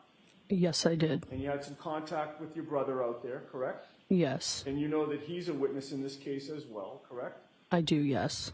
And despite having contact with all of these witnesses in this case, Trooper Proctor didn't talk to you on January 29th, did he? No. Or the rest of January or the whole month of February, correct? Correct. He didn't interview you about these statements that you're making today until October of 2022, correct? If that's what it says on paper, yeah. October 5 of 2022, does that sound right? I don't know. It was many months after January 29th, correct? Yes. Over 8 months after John O'Keefe was found dead on Brian Albert's lawn, correct? If that was the time frame, yes. And when he spoke to you on October 5, Trooper Proctor asked you for the first time to remember the details from 8 months before that, correct? If that was the time frame, yes. And you are good friends with Sarah Levinson, correct? Yes. Certainly over the last 2+ years, the two of you have discussed what happened on January 28th and 29th, correct? Yeah. And you know that Michael Proctor only interviewed you after the defense in this case filed a motion to get Sarah Levinson's name from the DA's office. Objection, Your correct? Honor. The objection sustained. Next question. So you've known Brian Jr. since your sophomore or junior year, correct? Yes. And you actually graduated Canton High School in 2016, correct? Correct. But you've known him since 2014 or 15? Yes. 9 or 10 years? Yep. He's a good friend. Yes. He's a close friend of yours, correct? Yes. And on January 28th of 2022, you were one of a select group of his friends who went to his house to celebrate his birthday the following night, right? Yes. And you don't go to somebody's house whom you graduated high school with 10 years previously to celebrate their birthday if they're just an acquaintance, correct? Objection. I don't know. I'll let the answer stand. When you got there, other than Sarah Levinson and yourself, everyone at the house was a member of the Albert family, correct? Can you rephrase the question, please? Sure. You and Sarah Levinson are not actually Alberts, correct? Correct, yes. But everybody else at the house was when you got there. No. You named Brian Albert Jr., correct? Yes. Julie Albert, I did not know. Nicole Albert, I did, yes. Caitlin Albert, Yes. Brian Albert Sr. might have been there. Yes. And you knew the Alberts well enough to know the names that we just discussed, correct? Yes. And in addition to that, the McCabe's were related to the Alberts, correct? Yes. And you knew Jennifer and Matt McCabe before that night, right? I'm sorry, can you... Yes. Before January 28th of 2022, you knew Jennifer and Matt McCabe. Yes. You had been to their home before, Who's home? the McCabe's home. I don't recall. You'd driven their daughters around, correct? I have, yes. And you had actually pet sat for the McCabe's golden doodle, correct? Correct, yes. Their home. Yes. And so the answer to my previous question is certainly you've been to their home, correct? Yes. And their golden doodle was named Bailey, correct? Yes. In fact, you knew Jennifer McCabe well enough that you called her by a nickname, correct? Yes. What was the nickname that you referred to Jennifer McCabe by? JJ. And you knew that JJ was Nicole Albert's sister, correct? Yes. Now, on the night of January 28th into the 29th, you saw Brian Albert Sr. After he came back to 34 Fairview, correct? Yes. You were on the first floor of that residence the whole night, were you not? Yes. And you have a specific memory of Brian Albert Sr. walking Chloe through the first floor of that house, correct? Yes. When Brian Albert Sr. was walking Chloe through the first floor of that house, he maintained control of Chloe's collar, did he not? He did, yes. You like dogs, right? I do. But you didn't pat Chloe, correct? I have, yes. That night. No. You've never pet sat for Chloe, correct? No. But you did hang out regularly at the Albert home for years because of your friendship with Brian Jr., correct? Yes. Which meant that you have had contact with Chloe over the years, correct? Yes. You would agree with me that Chloe's a very different dog than Bailey, the McCabe's Golden Doodle, correct? Objection. Sustain. Bailey is a friendly dog, is he not? Objection. Sustain. Chloe is not friendly, correct? Objection. I'll let you have that. Can you answer that? Can you repeat the question? Yes, Chloe is not a friendly dog. I mean, I would say so, yeah.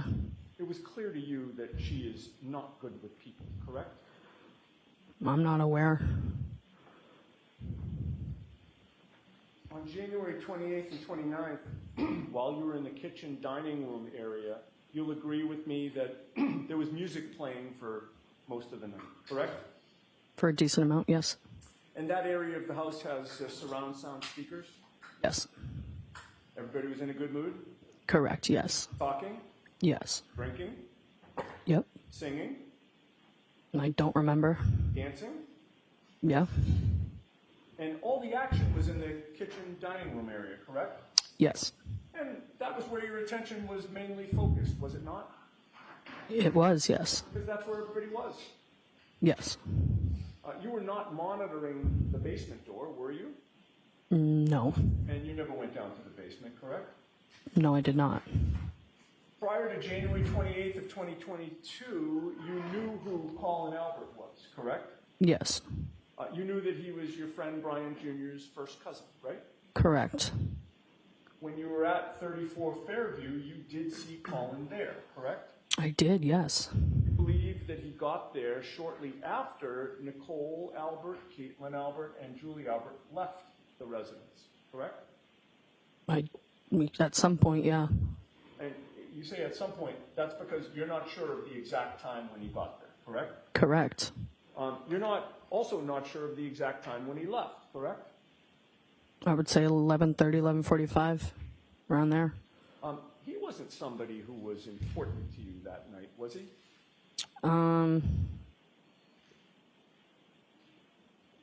Not really, no. You weren't paying attention to monitor when he came or when he left, were you? No.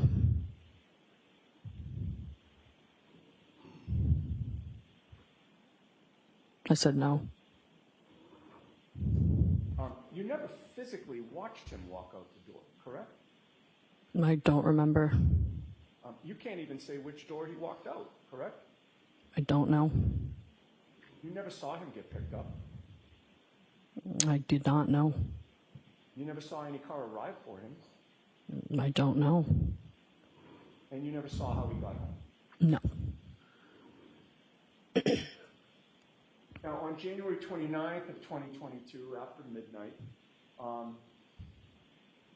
your brother Ryan Nagel and you lived in the same home, correct? At the time, yes. At about 12:15 to 12:20, you texted your brother Ryan for a ride home, correct? If that's what the timestamp says, yes. Do you have a screenshot of that text message? Somewhere, yes. Did you provide that to any investigator or assistant district attorney? I don't remember. Do you recall whether any assistant district attorney or investigator asked you for a copy of that text message? I don't know. Is that text message still on your phone? I don't know. Did you delete that text message? I don't know. Objection, Your Honor. So let's move this along, Mr. United. When you texted Ryan that night, you were contacting him because you thought it was an appropriate time for you to leave, correct? Yeah. How long did it take your brother Ryan to get to the Albert home after that text message? I don't know. Was it an hour? I don't think so, no. Was it a half hour? I do not know. So you have no idea how long it took him to get there and how long you stayed after you texted him, correct? I don't know, no. By the time you're texting Ryan, Ms. Nagel, how much do you think you would have to drink since 6 or 7 p.m.? A decent amount. Would you say that another word for it would be a lot? No. What were you drinking that night? Michelob Ultras. And how many did you have? I don't know, I don't remember. Did you bring your own Michelob Ultras to the party? I don't know. You don't remember whether you brought any beer to the party? I don't know. Where was the beer? I either brought it or I don't know, I don't remember. It was 2.5 years ago. Where was it within the home? In the fridge. You have no memory of like running out of beer that night, correct?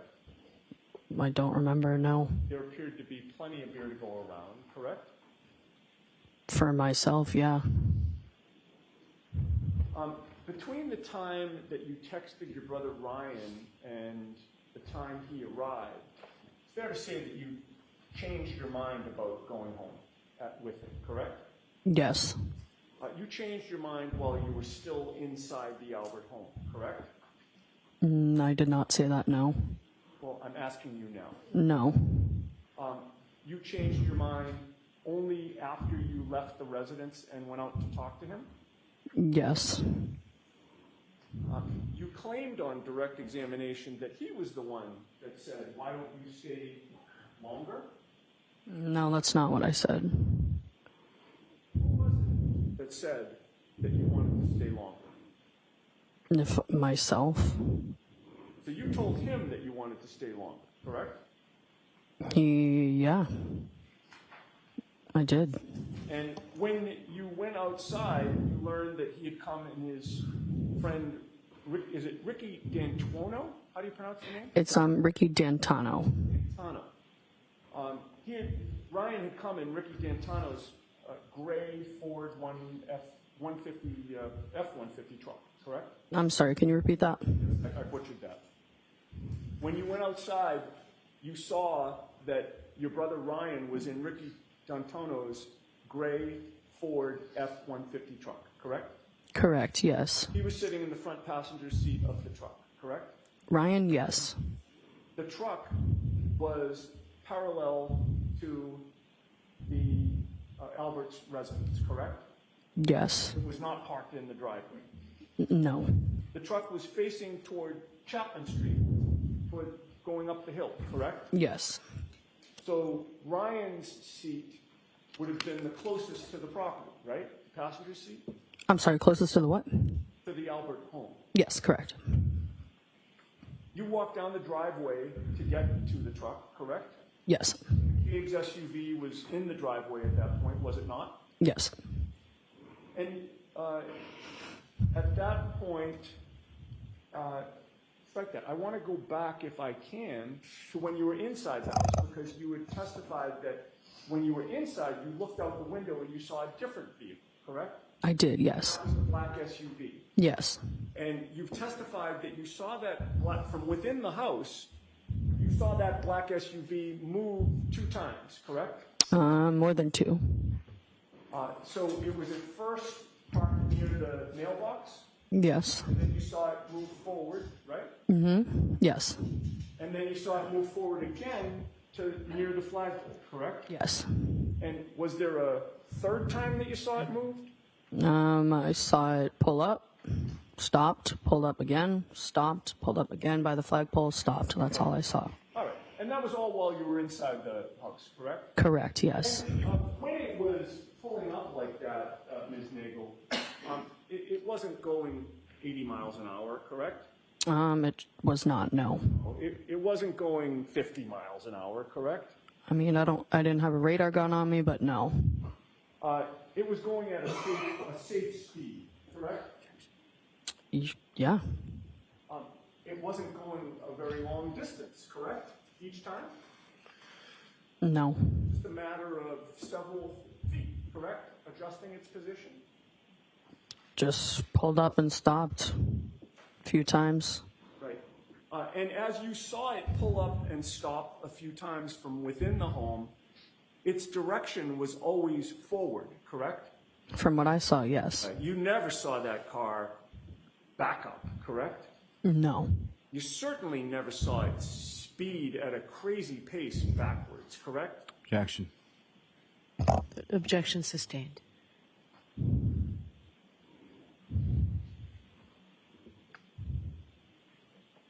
Now, I'd asked you about the text messages that you had with your friend Ryan, and you could not recall whether any investigator or assistant district attorney asked you for screenshots of that, correct? My friend or my brother? Did I say friend? You did, yes. Thank you for correcting me. I did mean your brother Ryan, thank you. And I appreciate the fact that you're paying attention, at least one of us is. Yeah. So I asked you about the screenshots of the text messages that you had with your brother Ryan and whether any investigator or assistant district attorney had asked you for them, correct? I don't remember. You didn't remember, right. But somebody did ask you for a screenshot, correct? Yes. Who was that? JJ McCabe. And by JJ, you mean Jennifer McCabe, Correct, yes. When JJ asked you, do you remember when it was that JJ, Jennifer McCabe, asked you for a copy of those screenshots? I do not remember, no. Did you provide them to Jennifer McCabe? I did, yes. Did Jennifer McCabe, when she asked you to provide her with those screenshots, claim that she was an investigator in this case? Objection. You can answer that. Do you mind repeating that, please? Sure. When Jennifer McCabe, or as you call her, JJ, asked you for screenshots of the text messages that you had with your brother Ryan, did Jennifer McCabe tell you that she was investigating this case? No. And you have no memory of providing those screenshots to any investigator other than Jennifer McCabe, correct? I don't remember, no. Okay. Now, when you're ultimately leaving the residence, it's about, I think you said 1:45 a.m. is your best guess? Yes. You walked out which door? The front door. And that would be the one to the left, right? The real front door of the house. Yes, correct. That door faces right to the front lawn, correct? Yes. You left with Jennifer McCabe, Matthew McCabe, and Sarah Levinson, correct? Correct. And you all went out the same door, correct? I know what door I went out. I don't know about, it could have been. I don't know if they went through the side, but yeah. Fair to say that walking out the front door of that house, you saw no body on that front lawn in front of you, correct? When I walked out? Correct. No. None of the other three people yelled out that they saw a body, correct? Correct. You got into Jennifer McCabe's vehicle, correct? Yes. And you were seated behind the driver, correct? Yes. And the driver was Matthew McCabe, correct? Correct. Jennifer McCabe was in the front passenger seat? Yes. And Sarah Levinson was sitting next to you behind the front passenger, correct? Yes. Matthew McCabe backed the car out of the driveway and then headed up toward Chapman Street, correct? Yes. That meant that the passenger side of the vehicle was closest to the Albert home, correct? Yes. So that meant that Sarah Levinson and Jennifer McCabe were in the seats that were closest to the Albert home, correct? I'm sorry, could you repeat that? Sure. As Matthew McCabe was driving that vehicle alongside the Albert property line, Jennifer McCabe in the front passenger seat and Sarah Levinson in the rear passenger seat were the closest two people to the Albert home, correct? Yes. And as the car passed in front of the Albert home, you saw no tire tracks in the snow, correct? I don't remember. You claim now to have seen a black object in the snow, correct? Yes. Object is the term that you used when you were finally interviewed about this matter, correct? A black object, yes. Right. You never before ever told any investigator that what you actually saw was a black log, correct? I don't remember. And you also never, ever told any investigator that this black object that you described was actually 5 feet or 6 feet long, correct? Correct, yes. The very first time you're now mentioning this testimony that this black object, as you describe it, was actually 5 or 6 feet long was just today, after 12 noon on May 14th of 2024, correct? Lally asked me how big it was, so I just told him right now, yeah. Yeah, Lally, when you say Lally, you mean Mr. Lally. Yes, Mr. Lally, correct, yes. Mr. Lally just asked you during this trial, again, Yeah. right before this jury. That's the first time you've ever been asked or ever given an answer as to how big that object was, correct? Not necessarily, no. Did you review any report that was taken when the investigators spoke to you regarding this case before taking the stand today? No. You've never testified in a grand jury regarding this case, correct? Correct. You've never testified in any hearing regarding this case, correct? In this hearing, in this case, Besides today. no.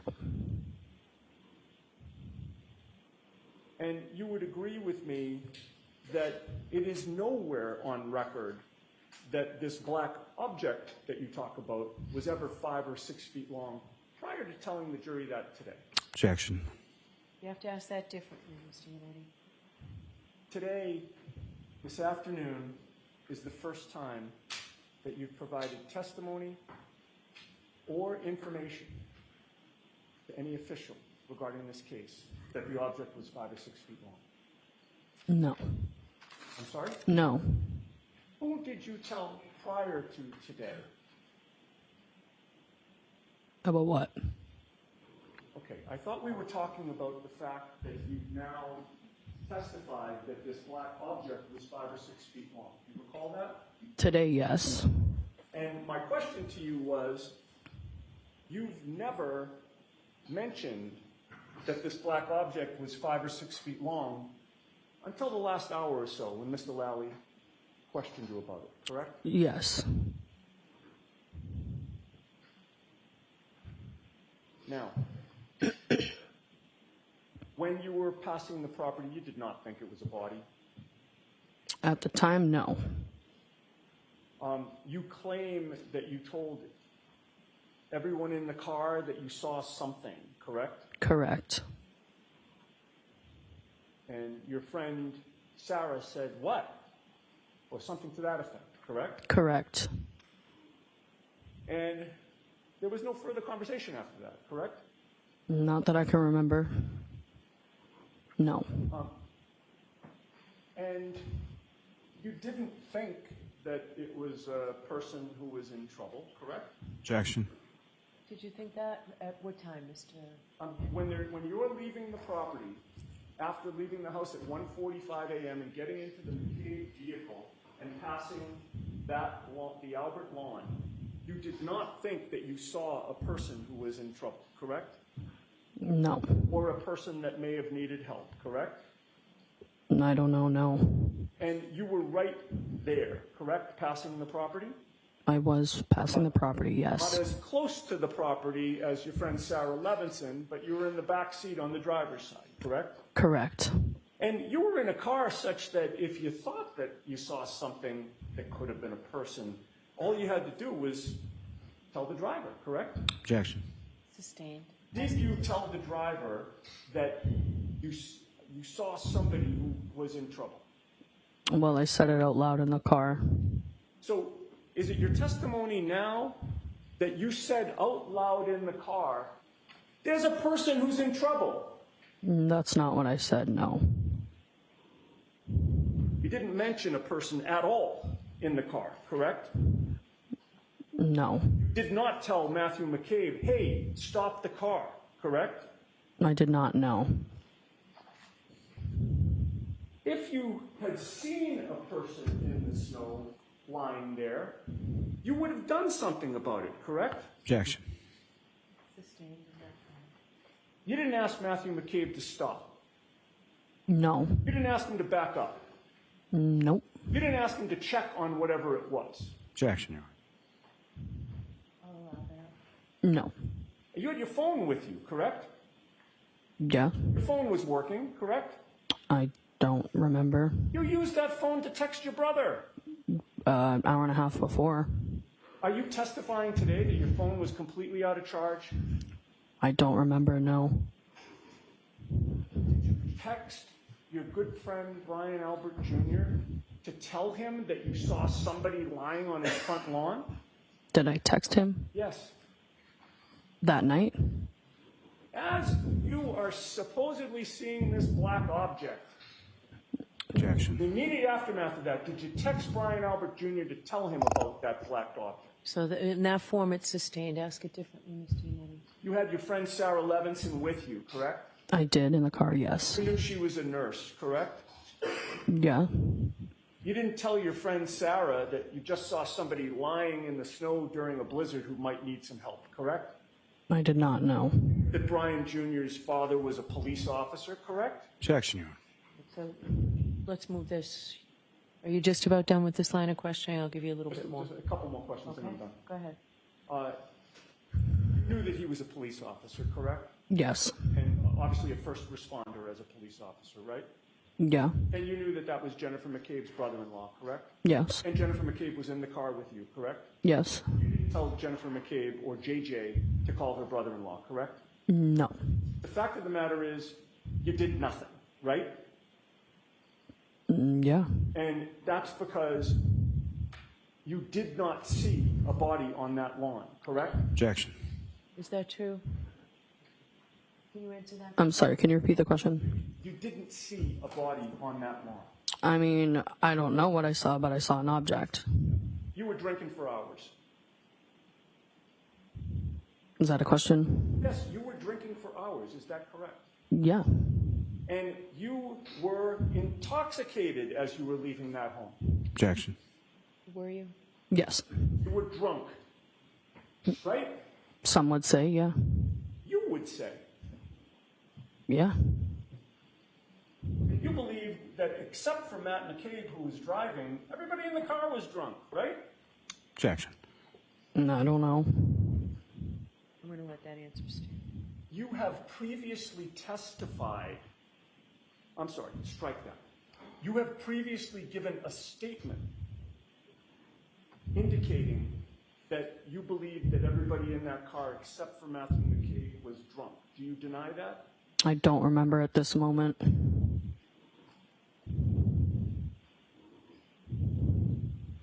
All right. You told investigators that when Brian Albert Jr. called you the next morning and you found out about the tragedy the previous night, you, quote, put two and two together, correct? I did, yes. And when you put two and two together, you did not call the Canton police, correct?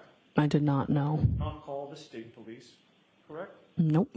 Not call the district attorney's office. No.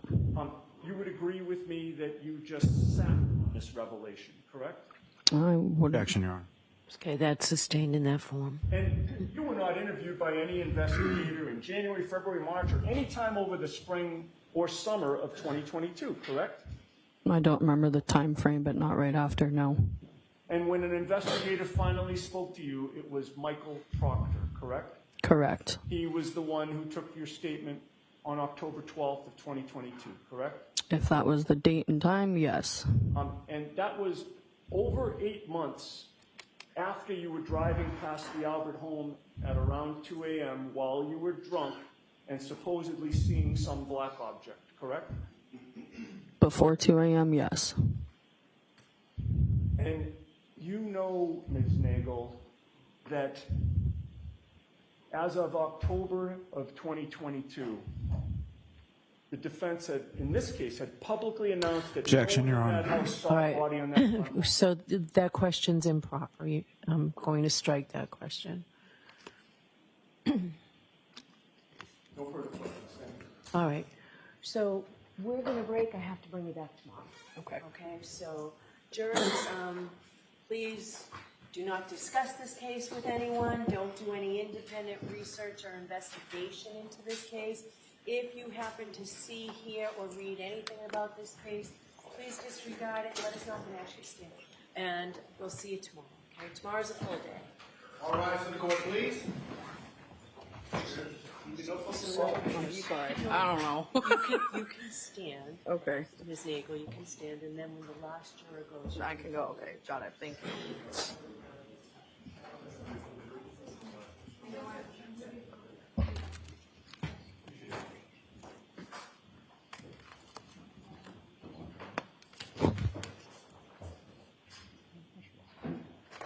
Now you're all set. Thank you. You're welcome.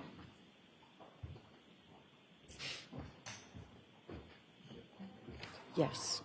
All right, Tori, I haven't really looked at this yet, but what time are you gonna do this? So you can come in and we'll do it right now if you want. Okay? If you Your Honor, don't want, you can- sorry, may we approach this as a scheduling thing? Counsel, we're still on the case. So why don't you come on up?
Goodbye.